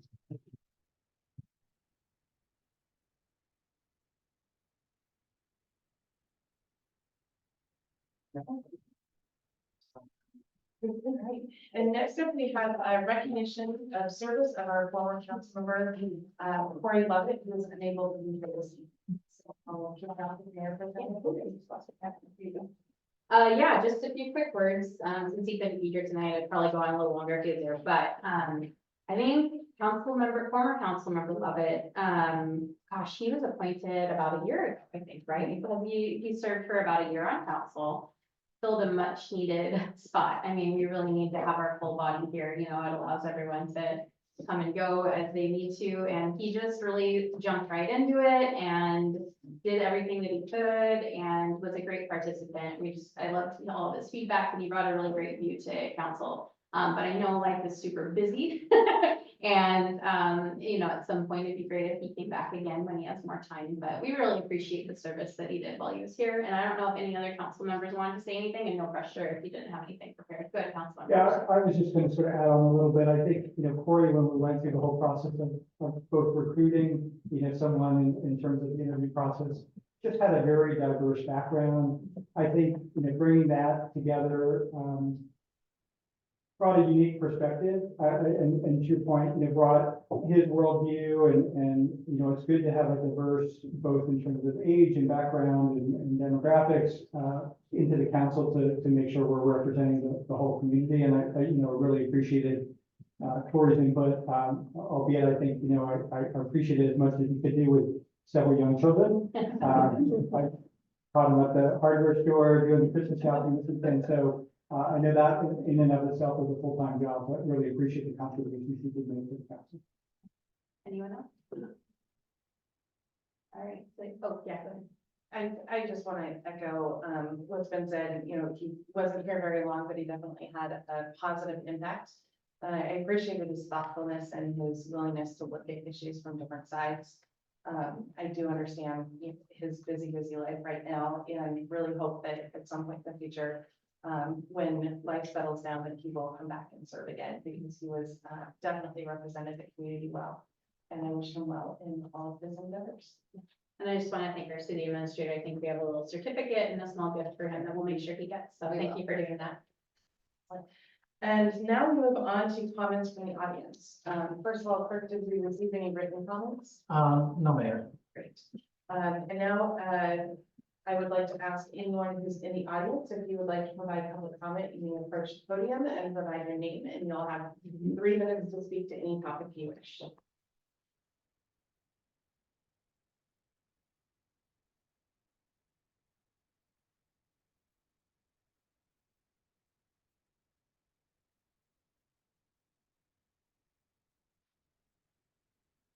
Hi, I'm Matthew Beavers, and I'm a life scout with Troop 411. I live in Duvall, and recently there's been a lot of news about the Toll River Dam and what happens if it breaks. So I'm here to ask, what is Duvall's response if it breaks? I know we're kind of on the side of the valley and we won't get directly swept down, but what happens to the Woodville Duvall Bridge? Will that be able to withstand the river? And what is there any specific support that has been created in case dam has been broken? Also, I'm trying to work on my Eagle, and I was wondering if the city has any ideas for an Eagle project. Thank you. We can't respond to public comment, but I will have our public works director, Lenishevsky, follow up with you on both the Eagle Scout and the toll dam issue. Thank you. Anyone else?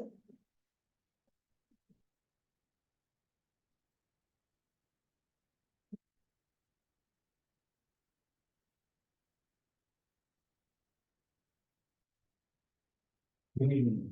As a Duvall resident, I am standing for a request that the city draft and implement an interim short-term rental policy that would allow short-term rentals in Duvall. We expect that any policy would respect the quality of life of neighbors while also attracting and housing visitors that enhance the local economy and support residents. We own a home in Duvall with an on-site permitted accessory dwelling unit, an ADU.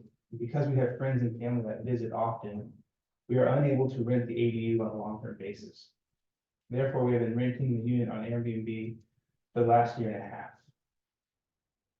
In that time frame, we have hosted a variety of guests, traveling nurses and others in town for work, people visiting local farms, a couple who wanted to experience a dinner at the Grange, people in town for local events and concerts, participants in weekend programs with the Wilderness Awareness School, extended family members of Duvall residents, many of whom were here to support the birth of the grandchild, numerous Duvall residents who needed housing while undergoing renovations on their home, Duvall residents needing a place to stay while relocating within the city, Duvall residents looking for a staycation away from their home, and even prospective Duvall residents getting a feel for the city. These guests are visiting Duvall, spending money with our local businesses, and are even rebooking future trips after having a pleasurable visit. We regularly hear from these guests how important Airbnb was for them because Duvall otherwise lacks any short-term housing, and there are no hotels in the city. We have remained in open communication with our neighbors about the unit and have even received reservations based on references from our neighbors. In our experience, it is possible to permit short-term rentals that are considerate to neighbors. An interim short-term rental policy would alleviate the short-term housing shortage in the city while it evaluated whether the policy met the city's goals. My wife Laura and I, as Airbnb hosts and Duvall homeowners, are also willing to participate in and provide feedback on the drafting, implementation, and evaluation of the interim policy. Thank you for your consideration. Thank you. More on the comments that we have?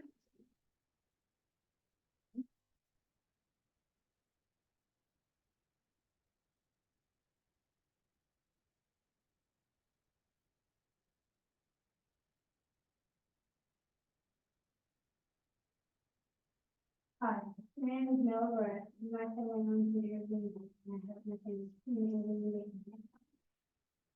helping with the Airbnb was responsibility for look at the main traits of good citizenship. That's visitors and people watching post on and purchases and more awareness. It will help them later in life to have been exposed to these streets. And Airbnb is so much.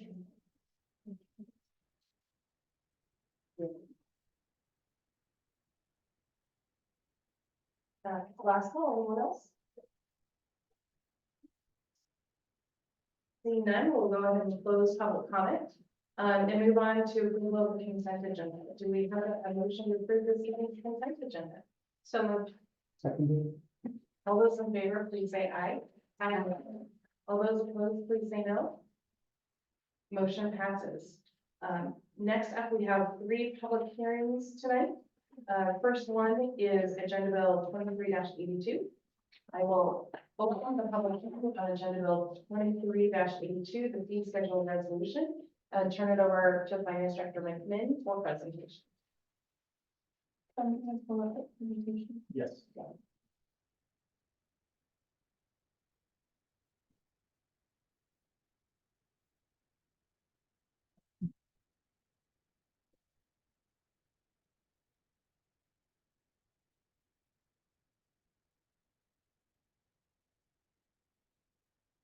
Can you go to the next slide? Give me 1 second.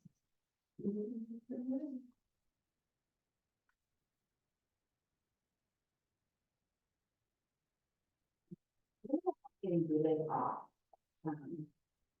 No. What was the second meeting that happened to me? When was the last time your device got updated? I don't know how long to do it. Yeah, that needs to be done security wise too. We're getting a lot of phishing requests as well. Okay, so, tonight we are providing the full fee table list for review. We have some updates from last time, some things, so that is completed. Received public comments, close the hearing, deliberate under council action item. So we go to the next slide. So citywide fee adjustments, 2024 citywide fee adjustments are based on consumer price index, which is a 2-year average. So also by the engineering news record construction cost index, which is also a 2-year average. That's CPI is at 7.38%. The engineering news record construction cost is at 6.21%. Building permits are just based on International Code Council. You go to the next slide. So the 2024 adjustments based on CPIU are listed below, and that's the prior 2 years to June. Includes utility rates, building permit fees, sewer equalization fee, permit fee, right of way use fee, clear and rate fees. Next. And of course, the ENR CCI or ICC. The increase is an average of the prior 2 years, October to November, 6.21%, and those affect fees for our impact fees, our sewer general facility charges, water capital improvement charges, storm drainage area internal facility charges, traffic impact fees, and adjusted twice annually by the ICC as our structural plan review. Some fees are adjusted by the average of the change in the prior 2 years, and generic news report construction cost index, and structural plan review costs are adjusted twice annually by the ICC council for the valuations. Next slide.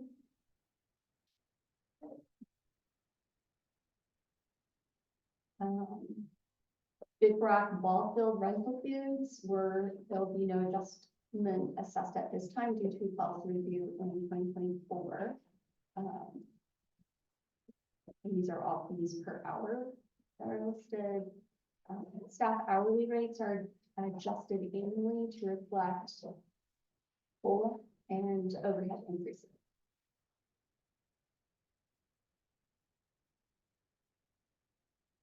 Other adjustments include the public records fees. Descriptions are clarified, set fee for storage media or responsive records, the fee for business licenses are added. Unchanged from 2022.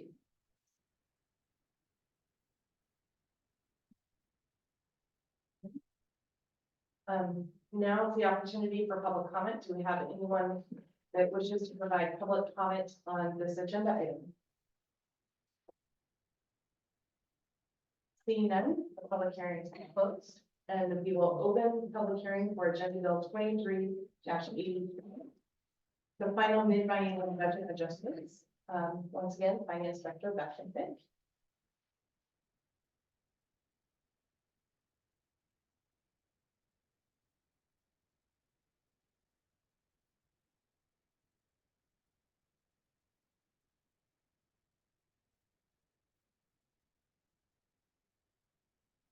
Okay, this is the 2023 mid-biennium budget adjustments. Go to the next slide. 1 second. Sure.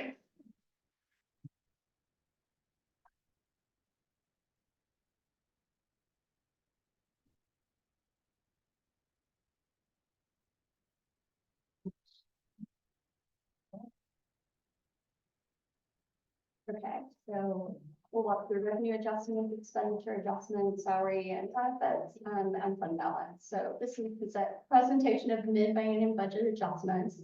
The adjustments are estimated based on current actuals and projected activity through the end of 2023, and then estimated activity for 2024. Next slide. Let's start with revenue adjustments. Next slide. So overall, the proposed revenue adjustments for 23-24 is it's positive. We are in the positive. We are recognizing more revenue than expected. General fund is realizing more revenue than budgeted in 2023, which helps to balance out expense adjustments for 2024. This is good news. 2023 property tax is estimated to come in at budget. Revenue for property tax coming in at budget. Sales tax is just short of what we budgeted. And it has been adjusted down slightly to reflect that. Utility tax is trending higher than budgeted and has been adjusted for the proposed increases. Revenue from impact fees is estimated to be down compared to current budget. Revenues are down for CIP funds based on the timing of the receipt of permits and carryover costs for credits, as there are some remaining credits in both parks and streets. Capital project timing and reduction in CIP revenues is a cash flow item at this time and does not reflect a contracts issue. 2023 investment earnings based on current year actuals are estimated to be about 1.3 million. In 2024 has been conservatively estimated at 625,000, which is much more than originally budgeted. Okay, next slide. So this is to provide some additional perspective for 2023 proposed adjustments to revenue. This is a listing by program. Revenue and sales and use tax is trending just short of budget. Business occupation tax is this is utility tax from electric, natural gas, cable, phone, garbage, water, sewer, storm drainage utilities, and is trending up for this year. Other taxes include the revenue from REIT 1 and 2. Business license and permits category includes revenues collected from the issuance of business license throughout the city's partnership with Department of Revenue, garbage and payroll, franchise fees, and special event and fireworks. And that's coming in just above budget. Non-business license and permits category includes revenue generated from the city's building and permit activities, street use cleaning and grading permits, and concealed weapons permits, and is trending higher than originally budgeted. Grant revenue often follows the timing of the work, so you'll see some ups and downs in related to our grants, our local, federal, and state grants. Natural and economic environment category includes development related to revenues from park, traffic, and school impact fees and planning and zoning revenues. Contributions and donations, private. That is our water capital improvement fund, sewer capital improvement fund, and storm drainage capital improvement fund, the general facilities charges. So overall, as you can see, our revenue adjustments for 2023 are positive. To the next slide. Okay, so expenditure adjustments are next. You can continue to the next slide. So overall expenses are trending at or below budgeted amounts. IT and building maintenance expenses have increased slightly since our previous presentation. CIP projects are fully budgeted during the start of a project to ensure that there is funding. So the 23-24 capital adjustments are based on recognizing the timing of the project work. So there's a moving of budgeted funds from 23 to 24 for projects. And this is as noted in the staff director's presentation previously given to council. So these adjustments also include 2024 COLA increases and the 23-24 WCIA rate increase. Next slide. So this is just a quick view of 23 expense adjustments listed by expense type. The change in salary and wages account for an IT budgeted position. Originally budgeted as salary and wages, but we have now moved that expense to services as it is being billed through our contractual contract, our IT consultant. We have a reduction of capital expenses, which is moving budget to the 2024 to support the project timing of work. Next slide. Salaries and benefits. You can go to the next slide. So this is just kind of an overview of salary and benefit proposed adjustments. They're included in current year actuals and projected spend for 23-24. So proposed adjustments do include the 24 COLA increase and also benefit rate increases and have been updated for the new hire salaries. 23 adjustments changed just slightly from our last presentation as we've updated to some current data. Salaries for new hires have come in below what we originally budgeted, so we are realizing some turnover savings and also some vacancy savings for 23. And of course, this reflects that original plan where we had budgeted salary and wages for our IT position, but then that work has been added and built for our contract with Acorn. So that adjustment moves salary and wages to our personal services expense. Next slide.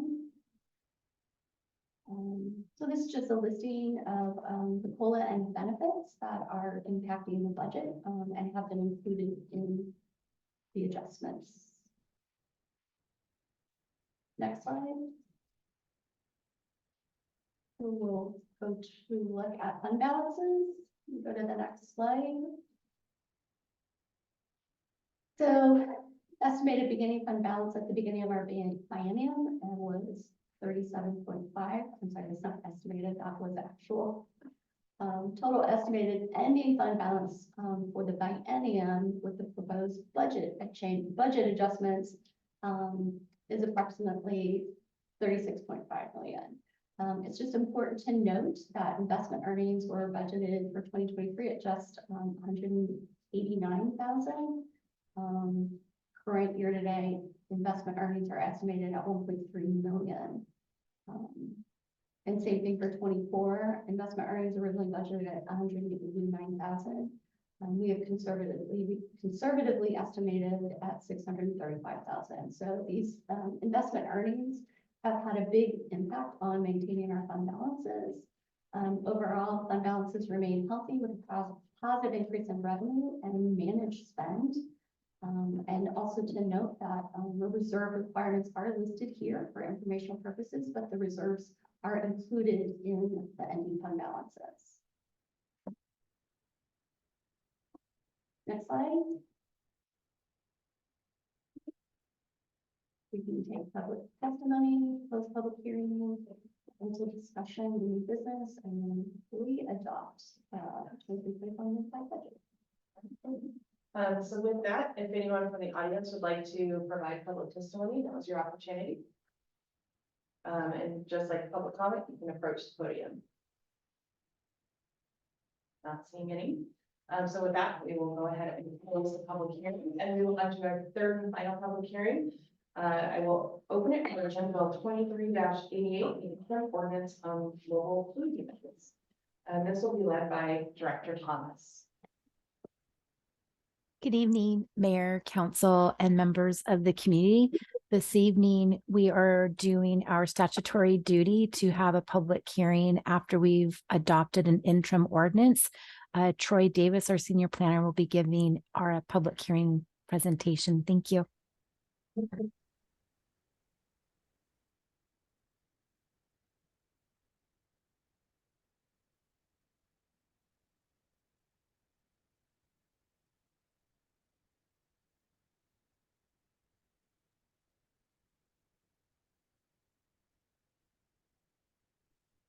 All right, good evening, Mayor and City Council. My name is Troy Davis. I'm a senior planner here with the City of Duvall. Tonight's public hearing is regarding interim ordinance 1323 that was adopted back on October 17th of 2023. This hearing is occurring within the 60-day window, which is required by RCW 3670A 390. This ordinance governs the operation of mobile food units, otherwise known as food trucks, within the city. This ordinance language of 1323 is the exact same ordinance language of ordinance 1315 that expired back on October 19th, 2023. The purpose of this new interim ordinance is to continue these interim regulations to allow mobile food units to operate for another 6 months within the city. One permit was submitted under the old ordinance and operated at the Duvall market. We do have another mobile food unit permit that is pending to also operate at the Duvall market. Evaluation of this interim ordinance will occur within the first quarter of 2024. And following that time, city staff will likely recommend a permanent ordinance for the city's municipal regulations, following our evaluation of these past two interim ordinances, and then we'll go from there. So just as a recap, our temporary mobile food units are allowed primarily along Main Street within our commercial zones. This map, again, is just a simple highlight where we've evaluated where food trucks may operate within the confines of the regulations of the interim ordinance. And then again, within the status of this project, we are at the public hearing post-adoption, and that is the conclusion of staff presentation. Thank you. Now, if anyone from the public would like to come comment, please approach the podium. And you'll have 3 minutes, just like regular comments from the audience.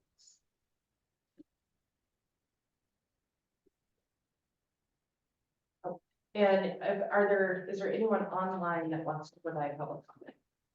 Thank you, Director Laniszewski.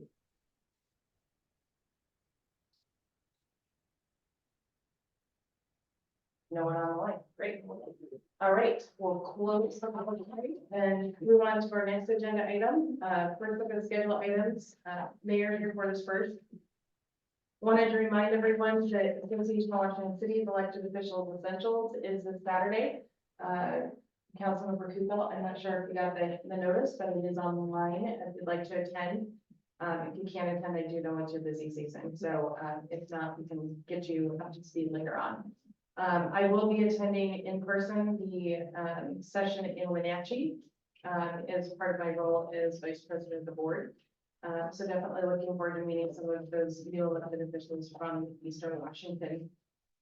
Tomorrow night is the Sound Cities Association annual meeting, and on December 13th is our annual caucus meeting for the Snoqualmie Valley. As a reminder to everyone on council, I'm terming off my time on the board. So that opens it up from somebody from Duvall, Carnation, North Bend, or Snoqualmie to join the board. And that is a guaranteed seat, and it needs to be filled. So if anybody's interested, make sure you attend that meeting.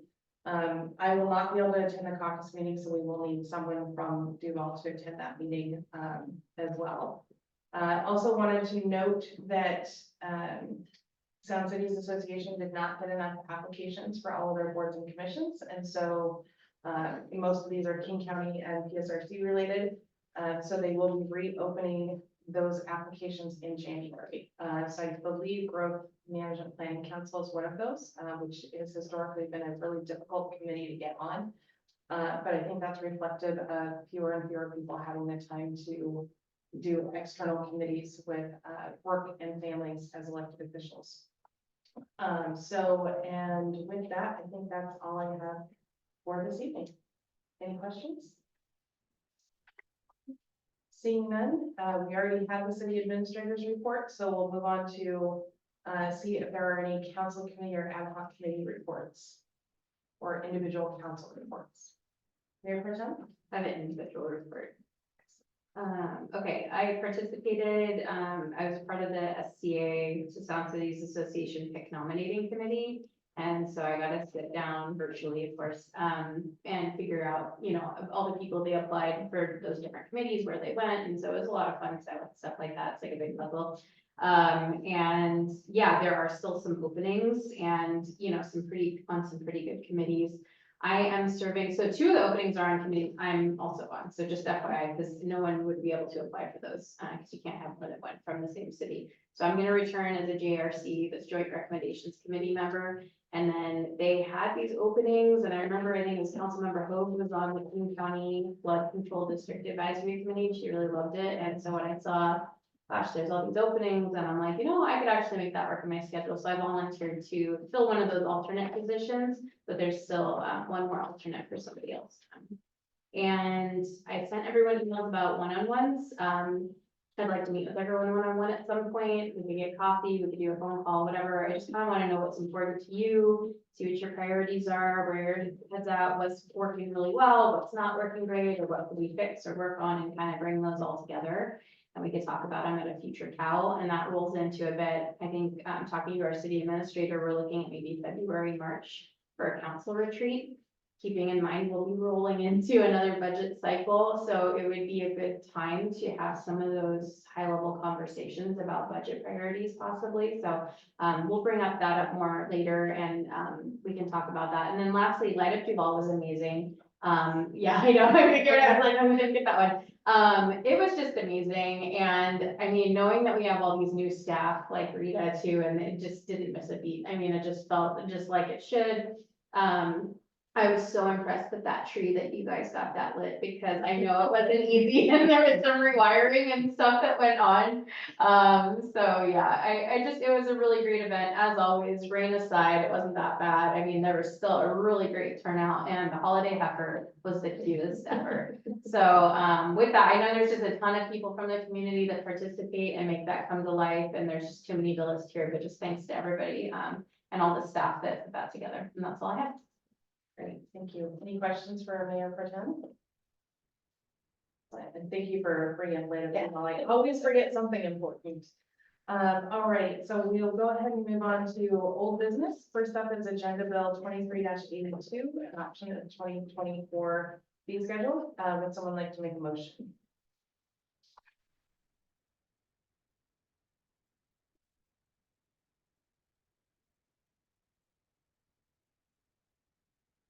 I will say.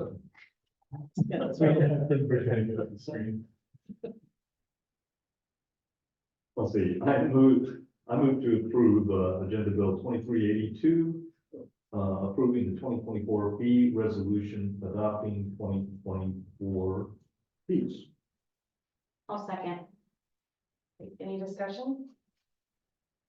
Councilmember Naplan and then Isaacson. I just wanted to make a motion to adjust the sewer rate increase to 4%. Is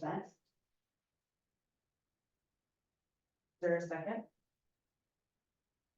Just gonna just, so I mean, I like all of them, but, you know. I think we can talk, but, no, I just wanted to, do what you propose. yeah, I'm just proposing that one, like, I'll motion to the second.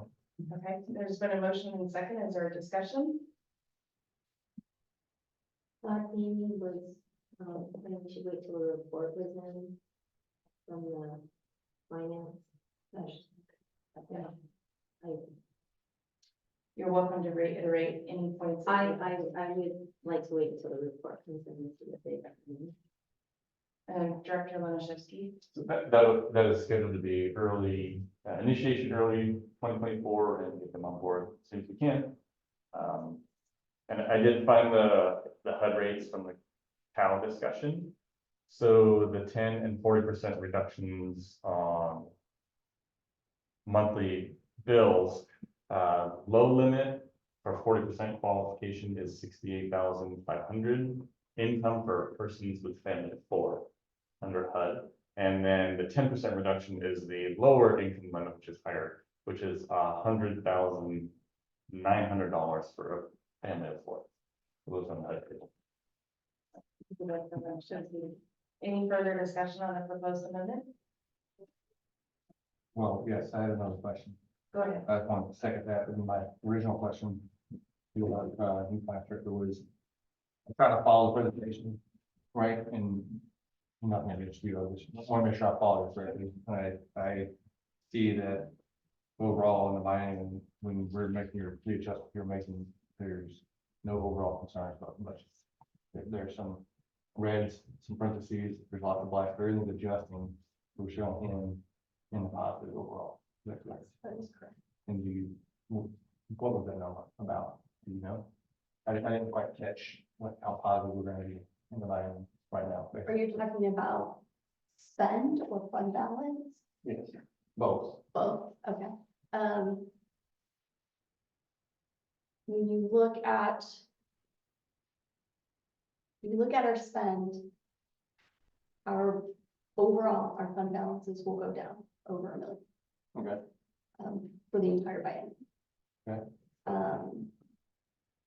That's revenue and expenses. Okay. Still in the positive, because we're still carrying strong balances in our funds. What specific question are you? Well, I mean, I didn't see any summary of, like, it wasn't clear to me, like, I see we're adjusting things around and back and forth, you know, we're underestimating some, overestimating some, and there's lots of conversation about, well, this kind of depends on the timing of this and that, but overall, our biennium looks good. We budgeted correctly. I don't see any areas of huge concern that we've missed. Okay. Based on what we budgeted, we are managing spend well. Right. Doesn't mean that we're doing everything we need to do, but we are living within the budget that has been approved, and we are making moderate adjustments based on what we're estimating for the end of this year, and then estimating 24 as well. But when you look at fund balances and what we're saying, and I know it's a lot to grasp, and it's a very complex financial setup, number of funds. So I am 2 months into the job, so I am definitely learning. So I don't have a lot of history as far as trends and expenses and those types of things. But basically what I'm looking at is we have a positive revenue situation. When you look at all of our funds, ups and downs, we are definitely positive. We're managing spend, so we're not over, we're not asking for big adjustments. Most of the big adjustments have to do with capital projects, which have been approved, but it's the timing of the spending. So, yeah. I mean, that's great, especially having a new director from the perspective. Oh, yeah, I mean, we based on my knowledge and skill and history, I'm coming into a city has a very healthy, situation.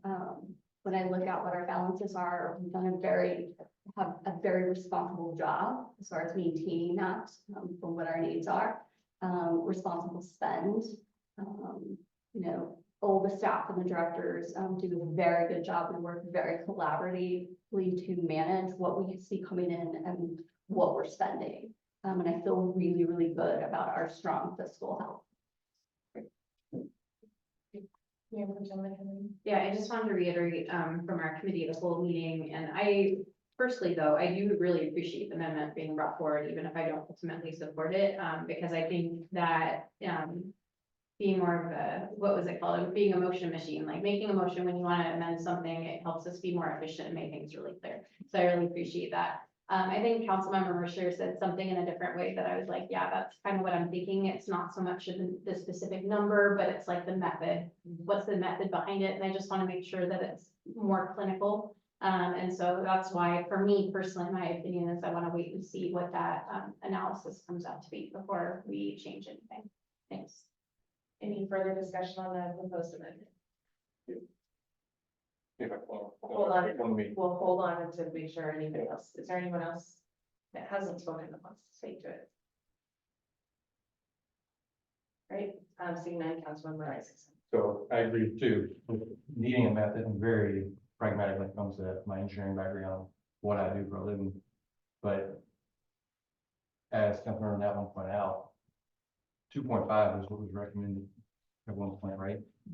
And we're at 7.38, and we're getting more than we need.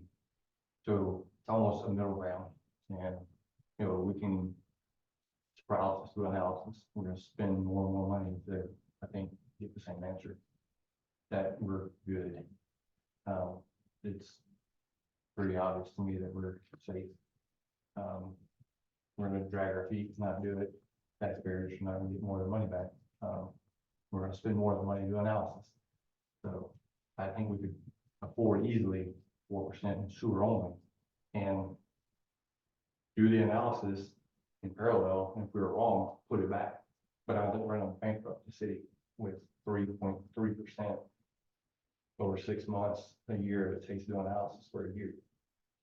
So my kind of honor and go to the different discussion. I'll go. Thank you. Any final discussion? Seeing none, I know this is going to be a split vote, so clerk, can you please take a roll call vote on this one? Yes. Let's be clear on what we. You're voting on the amendment to lower the proposed sewer rate from 7.34 to 4, which is against staff recommendation. Lower the increase. Not lower the rate, right, lower the increase. Mayor Pro Tem McHenry, No. Mr. Isaacson. Yes. Mr. Schaefer, No. Mr. Mercer, No. Mr. Supple, No. Ms. Noblin. Yes. Ms. Kuchel, No. and those have it. Motion fails. Any further discussion on the underlying motion, the original motion? Seeing none, all those in favor, please say aye. Aye. Aye. All those opposed, please say no. No. Councilmember Naflin votes no, motion passes. With that, do we have a motion to approve Agenda Bill 23-83 for adoption of mid-biennium budget?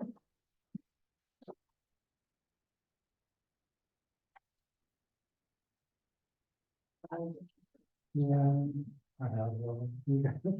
Council- I move to approve Agenda Bill 2383, adopting ordinance 1325, which amends ordinance 1313 to account for adjustments to revenues and expenditures.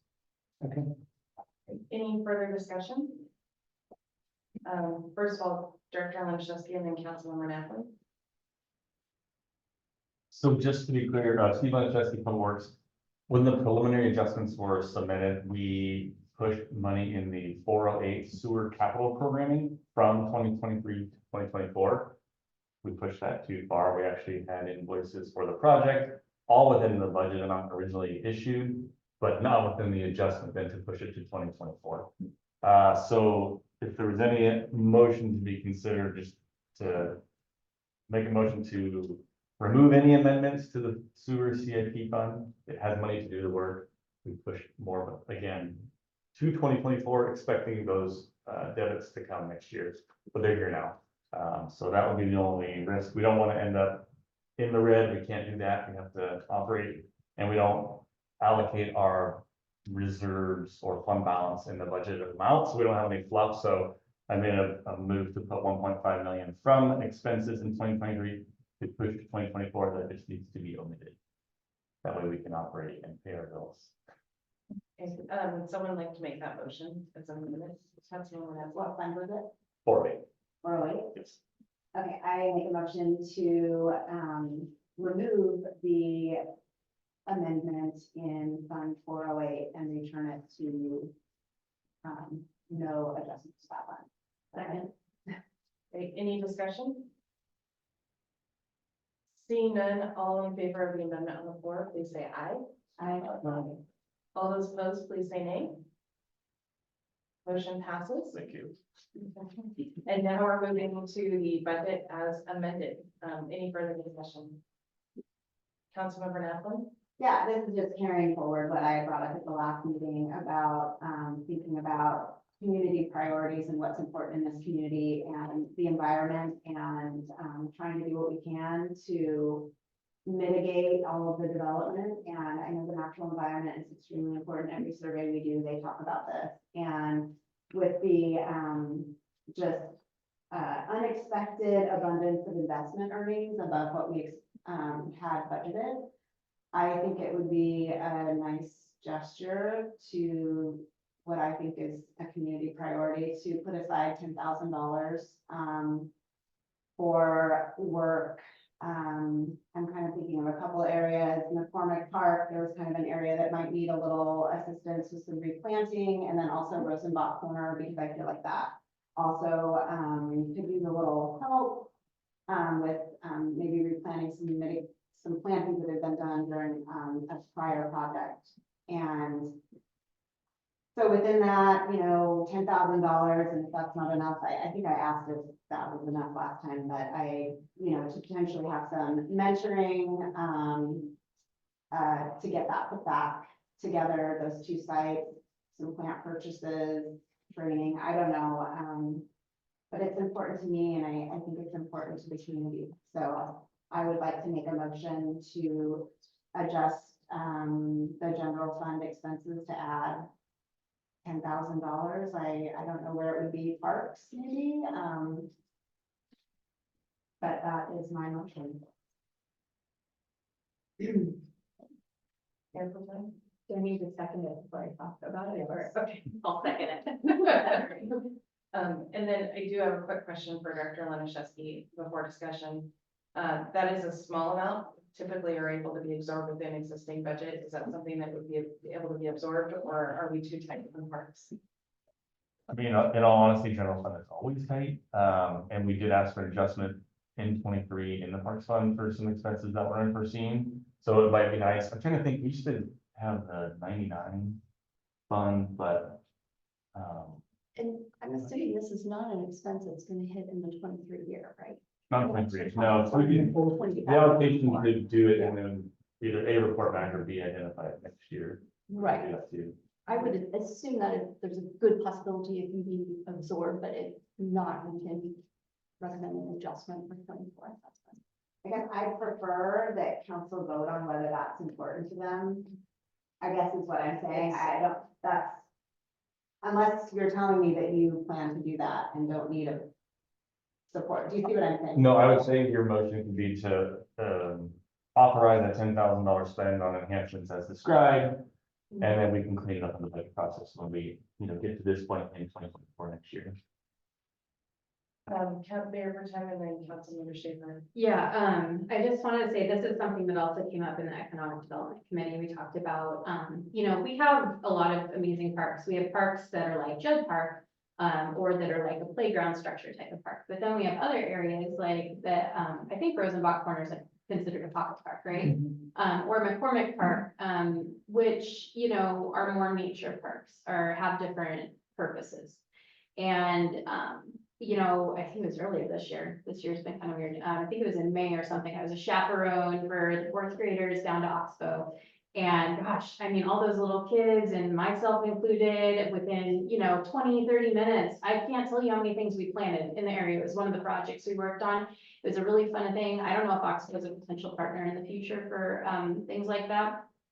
Just really simple, go in with a bunch of people. It could be a community thing. I mean, there's endless things we could do with this amount of money. It's not a relatively large amount of money either, when you look at what we could be doing with it. So anyways, and if we're looking for areas for that to come from, I don't know how the rest of the Economic Development Committee would think about it, but I mean, I do see economic development benefit from something like that. So if we're looking for where that money could come from, if we don't have an easy spot to grab it, that's a small amount to pluck from that fund, because we did set aside a very large amount. So I just want to say that I support it.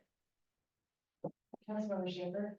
Yeah, my concern is that the 10,000, there's a couple of concerns. First of all, 10,000 is not much.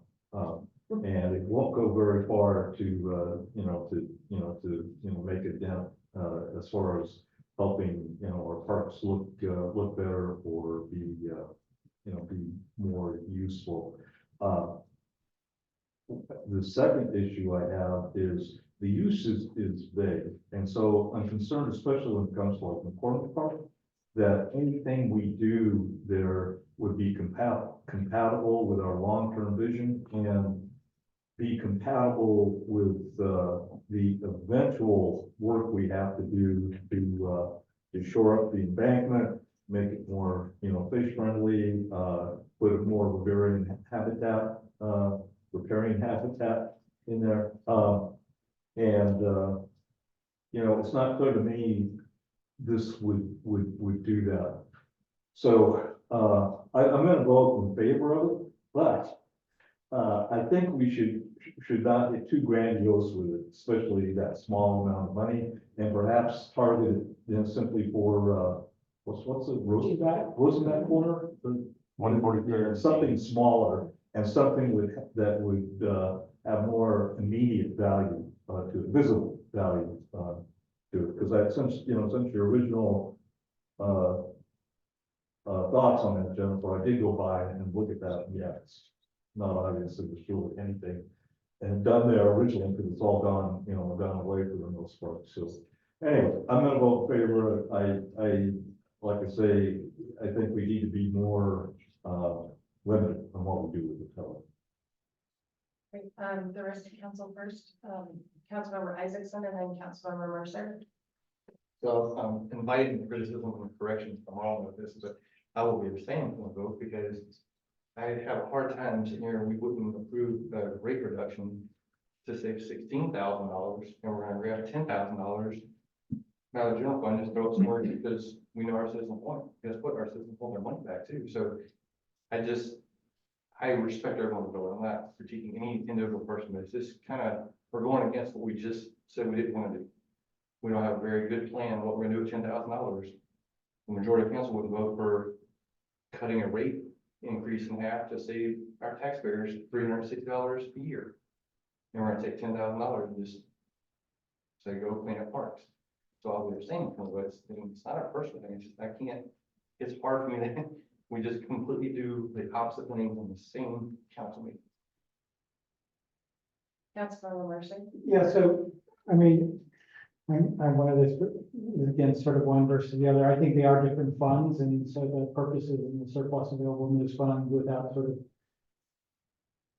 playing musical chairs with the funds, it's a different allocation. So I think I'm okay with this respect, this proposed use. I do agree with Councilmember Schaefer that I think we should do more in a more targeted area than try to spread it out. I think the uses in the two areas are also, it's not clear in terms of the improvements you would make in McCormick's Park, where I think that it's a sort of a main thoroughway in terms of the city. It's a visible, tangible spot. There's some benefit in terms of the cross intersection there. There was a reason obviously to put the bench in the park there in the first place, so it's sort of a reinvestment. And, I do think if there's an opportunity, whether it's, I think one of the challenges is how those funds are allocated, staff versus time versus material versus, that there are some potential ways to multiply, I think whether it's a community event in terms of acquire and build. So I think I'd love to see that thought through to basically, particularly if it's just material and plans, if you could essentially magnify the impact through some volunteers or community involvement. It's also, a great opportunity to build some connection and have an opportunity for people to talk. I mean, if they can, do a council chat or do something where we're doing and facilitating, and engage with the community. So I'm for this particular use as well. I just, as Councilmember Schaefer recommended, I would target that one investment and try to do more and make more impact. Councilwoman Appley? Yeah, I totally agree, and I thought more about it after the last meeting about, making the scope small enough that you could have an impact that would be obvious. And the reason I mentioned McCormick Park is there wasn't an area of McCormick Park. It's in the shoreline, this area, and it's right up near where kind of a small stream feeds in, but it was mowed, and from my understanding, we would need to put in some replacement and do a little bit of replanting on an area, because technically, my understanding is, according to the shoreline master plan, the only areas that we can mow are the existing delineated mowed areas. And so if we go outside of those areas, we're probably gonna have to replant some stuff to make up for the fact that an area that technically shouldn't have been mowed got mowed. And I don't know how else to say it. I think that is what happened. And, stuff like that happens, but that's why I brought up that McCormick Park. So I'm not just saying, generally, I think we should try to make an impact in McCormick Park. I'm talking about a very specific section that goes right into this little stream corridor that is an extremely visible location for anyone visiting the park. I'd like to have some funds both to do Rosenbach and that one discrete area. And it's not an area that we would ever be able to use for park planning because it's a natural protected area. We can't use it for programming. It just needs to be returned to native ecological function type area. So that's why I also included it in McCormick Park. And I didn't make it very clear that I was really just talking about one small, it's not that small, but one section that I think has already been identified that we will need to do something there. So I just want to make sure we have enough resources to do it properly and, potentially have some mentoring, or that could be a fun project, like you said, with Oxbow. So I guess I just didn't explain it as well as I could have. So, but thank you for bringing that up so I can clarify. Councilmember Supple? Yeah, I'm just curious what the plan is going to be for this money. Will someone in staff come up with, okay, we're going to improve this part, and then they'll come back to the council and we'll vote on whether to proceed with that, or does anybody have any ideas how this money is being planned to be spent? I would just say that we still have parks projects that were budgeted 4 and 5 years ago that aren't complete yet. So I think it has to go on a priority list. We still have a lot of obligations that the public has been expecting for years that haven't been able to get to fruition. So I think that that's probably a matter of work planning for the Public Works Department. Yeah, I mean, it just sounds like we're having spending money. Well, we have the money, but I think we're spending money because we have money to spend, not because there's a big need. I can't vote for this. I just don't see making any improvements. So McCormick Park, the money's just gonna get swallowed up in there.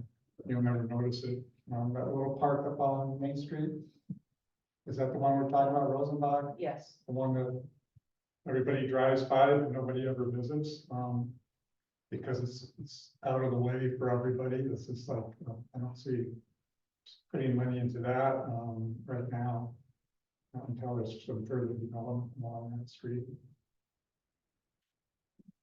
Any further discussion?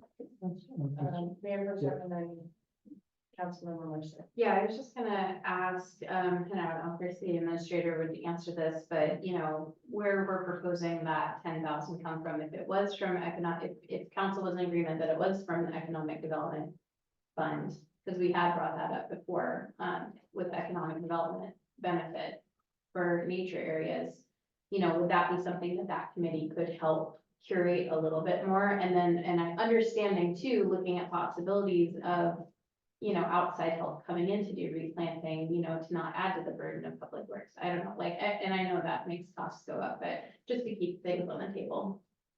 Yeah, so we gave, I think it was 3 council meetings back, an update on kind of the economic development activities that were being looked at. We still have about $240,000 in this mid-biennium for economic development that has not been spent. And so among the projects that were being looked at were the Rosenbach Corner.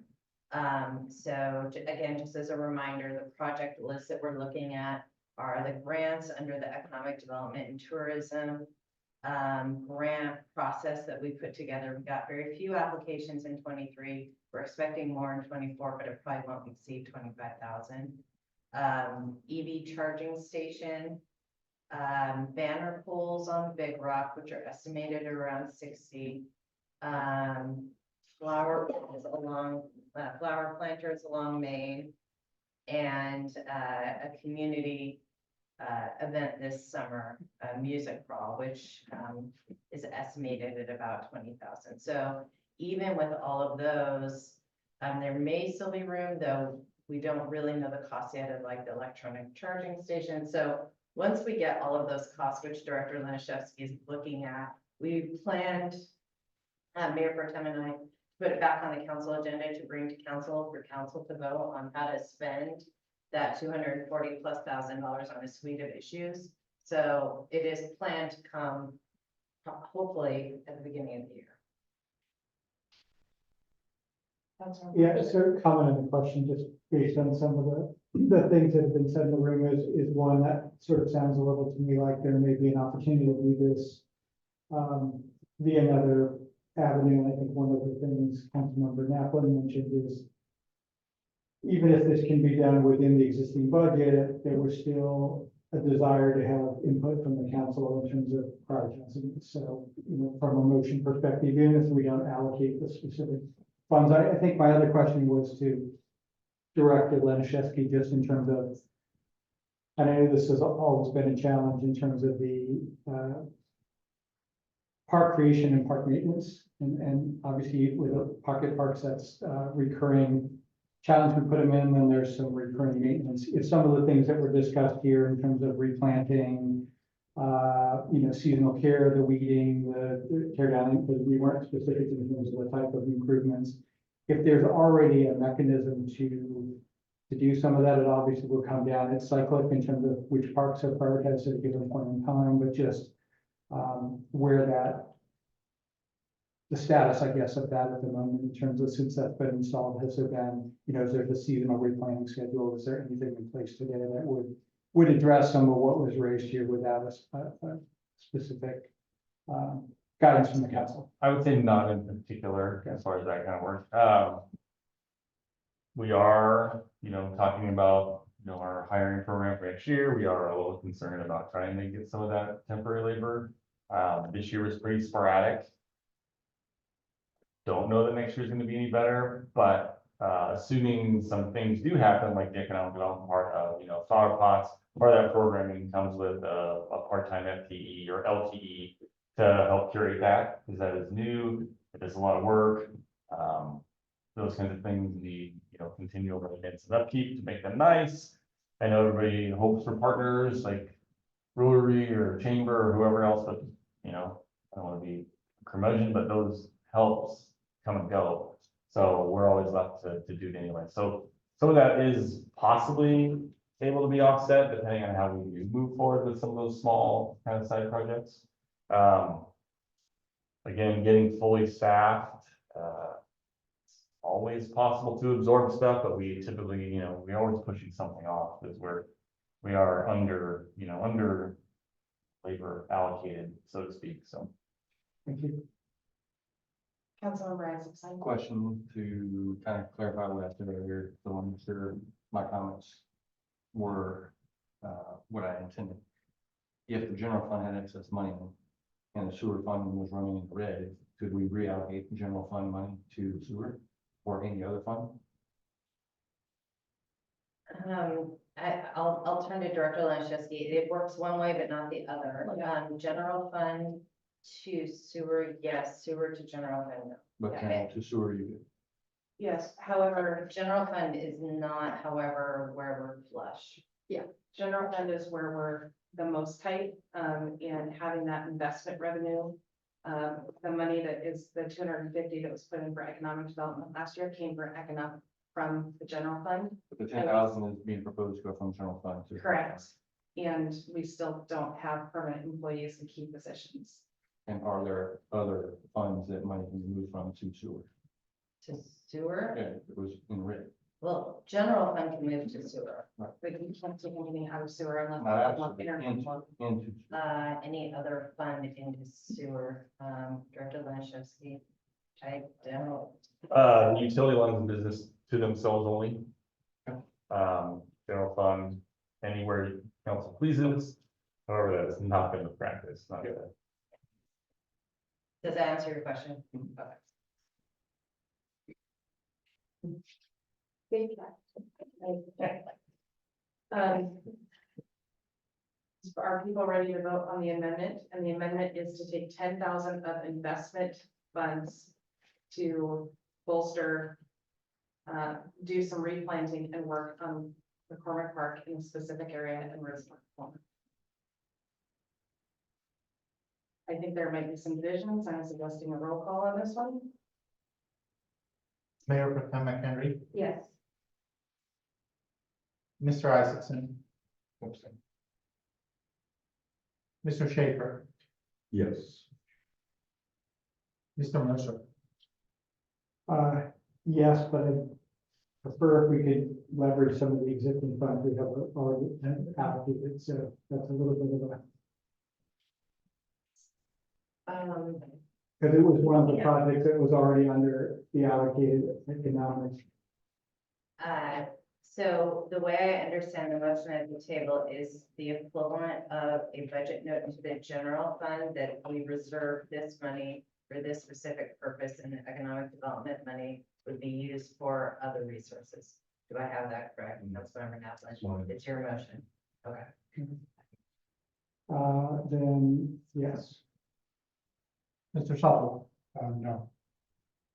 Ms. Napton, Yes. Ms. Cooper, No. Motion passes. All right, any further discussion on the budget as amended? Seeing none, all those in favor, please say aye. Aye.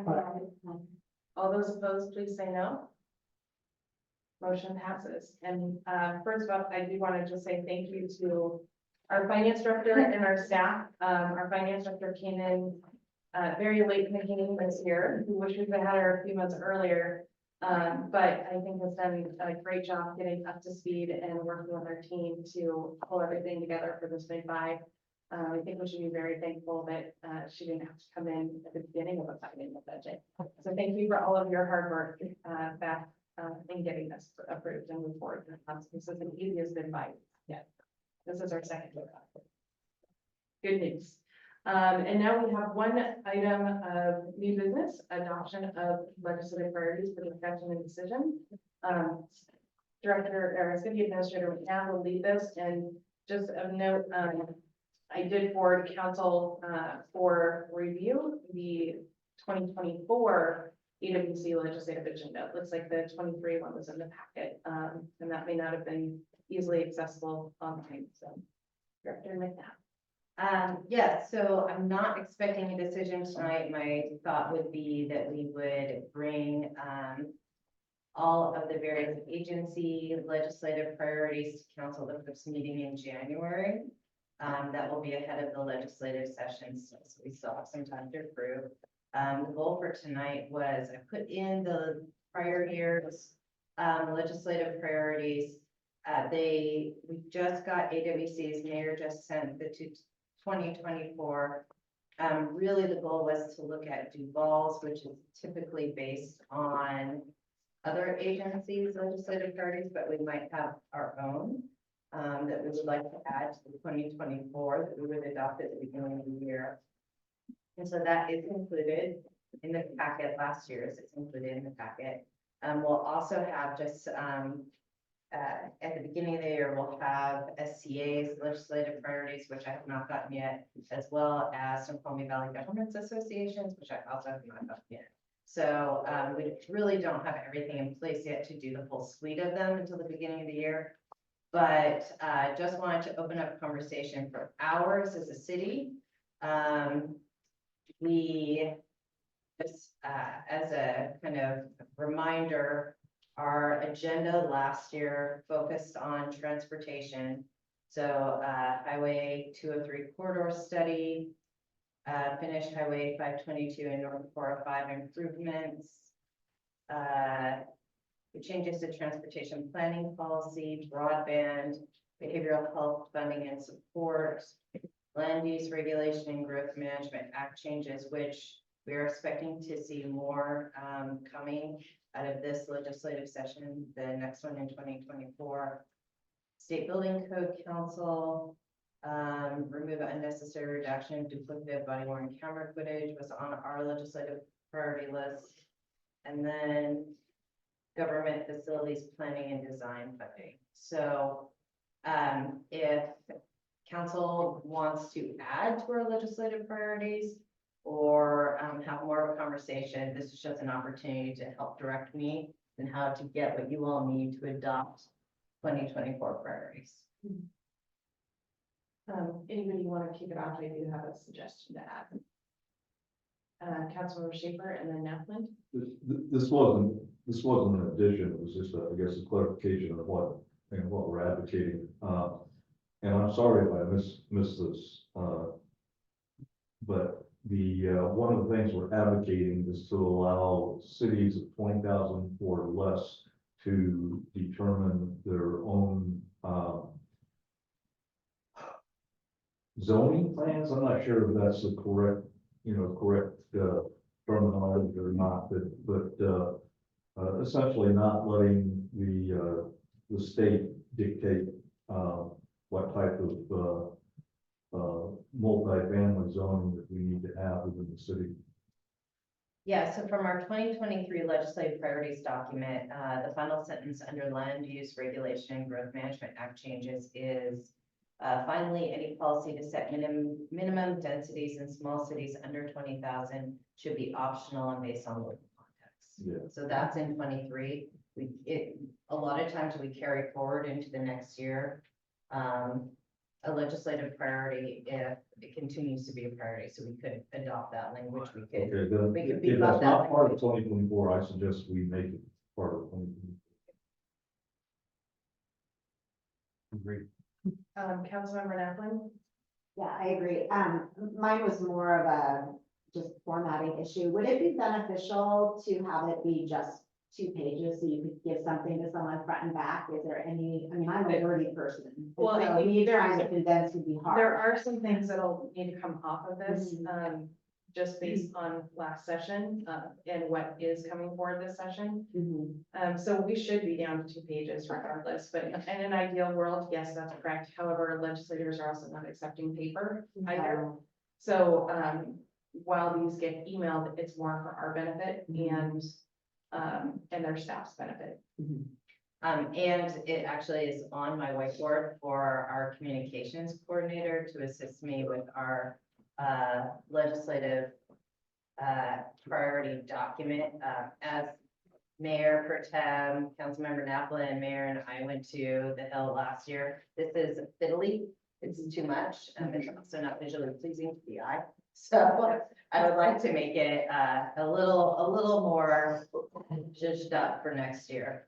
Yeah, and to that point, the Association of Washington Cities agenda, is pretty clean and clear cut. It's only the top few things, most important things that are on the paper form. It doesn't mean you can't discuss other things with the legislators. So if everyone else is done, I did want to say, and this is for discussion in our meeting in January. I do think that we should, request, specific, funding sources of the Climate Commitment Act funds. That's the carbon tax. There's going to be a significant amount of discussion in Olympia this year and allocation of that money. The whole purpose is to mitigate climate change, and being that we are one of the most at-risk wildland urban interface cities in Western Washington, one of the things I think that we should do is advocate for that money to be to help cities prepare and build buildable fences, firewalls, et cetera, support emergency management for that climate change issue, as well as it may be an opportunity to get funding to help mitigate climate change, in particular with McCormick Park and the river. So I think we can flesh that out a little bit more, but those are two very specific things that we should be aiming for and asking specifically for the legislature to develop those programs and those allocations for those types of things. Councilmember Mercer. And just, I was gonna raise something else that's kind of related, and my question to you, Mayor, is really if this falls under that bucket. I know another area that's been impacted in light of, you know, even today's weather, the atmospheric river, we're seeing more climate events. We could see, you know, an increase or decrease in flooding of the river in terms of impacts on 124th. I know we've also talked about sort of funding and the legislative priority includes transportation as well as climate impacts, but you know, if there's a potential way to increase grading the roadbed or prioritizing some of that to make sure that, you know, we're not cut off as climate events change in terms of the impact on the city.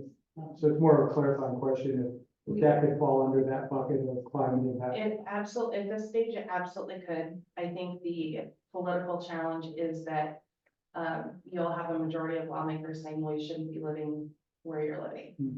And that's a very realistic pushback because of growth being focused within the urban growth areas, and we are a non-contiguous UGA city, so that creates some challenges. Doesn't mean it's not possible, just being eyes wide open.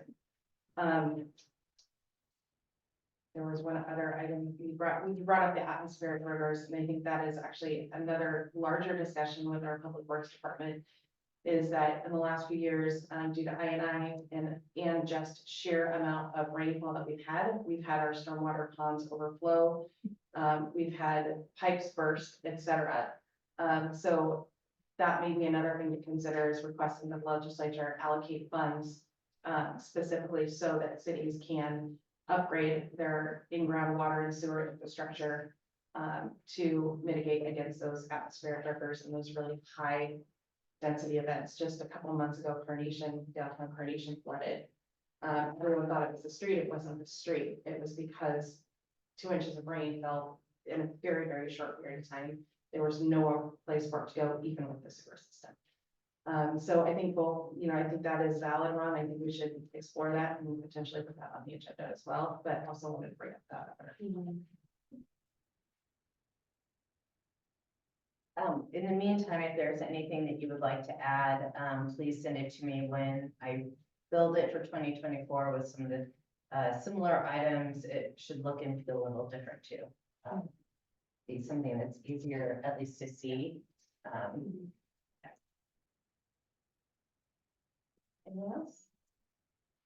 Well, just really quick, nothing, I agree with everything that's been said, but the goal is to bring it back on that first meeting in January. I think the legislative session starts on like the 8th, but then the AWC, what's it called? Is it City Action? Legislative Action. I always mix it up with another thing that I go to. I think it's on the 24th and 25th. No, it actually, unfortunately, that conference had to be changed to February 7th because the Red Lion, the former hotel, is being sold and we're not operating the conference booking, so. So when's that changed to? And we are now looking at February 7th and 8th, Okay, and it will be held at St. Martin's College, which is an interesting place, but Yeah. the only venue large enough in the area. okay, so that's good to know, thank you.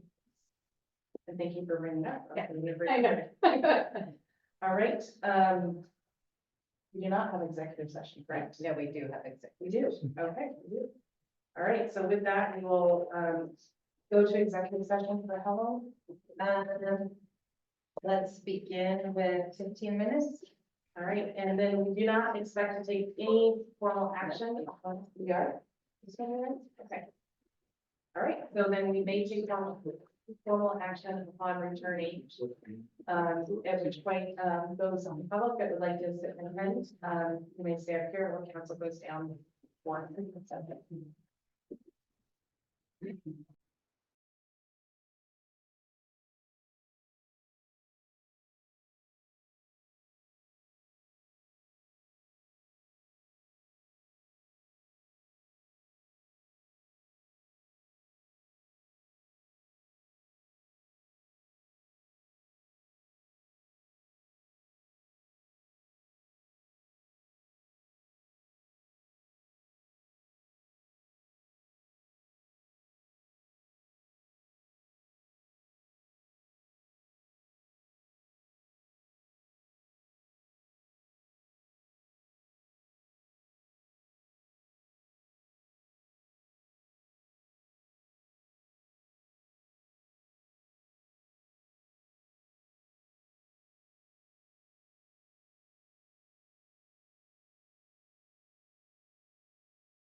Council will return on the record at 21:05.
we'll be making one last motion. I move to authorize the mayor to sign an agreement for interim police chief services. Second. Any discussion? Seeing none, all those in favor, please say aye. Aye. All those opposed, please say no.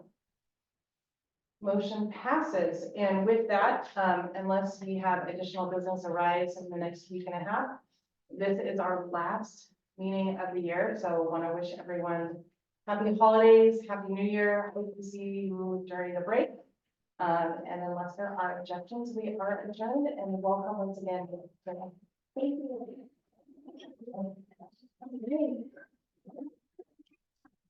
That's the funny thing is we realize, If you talked about your whole life, when you're. Oh.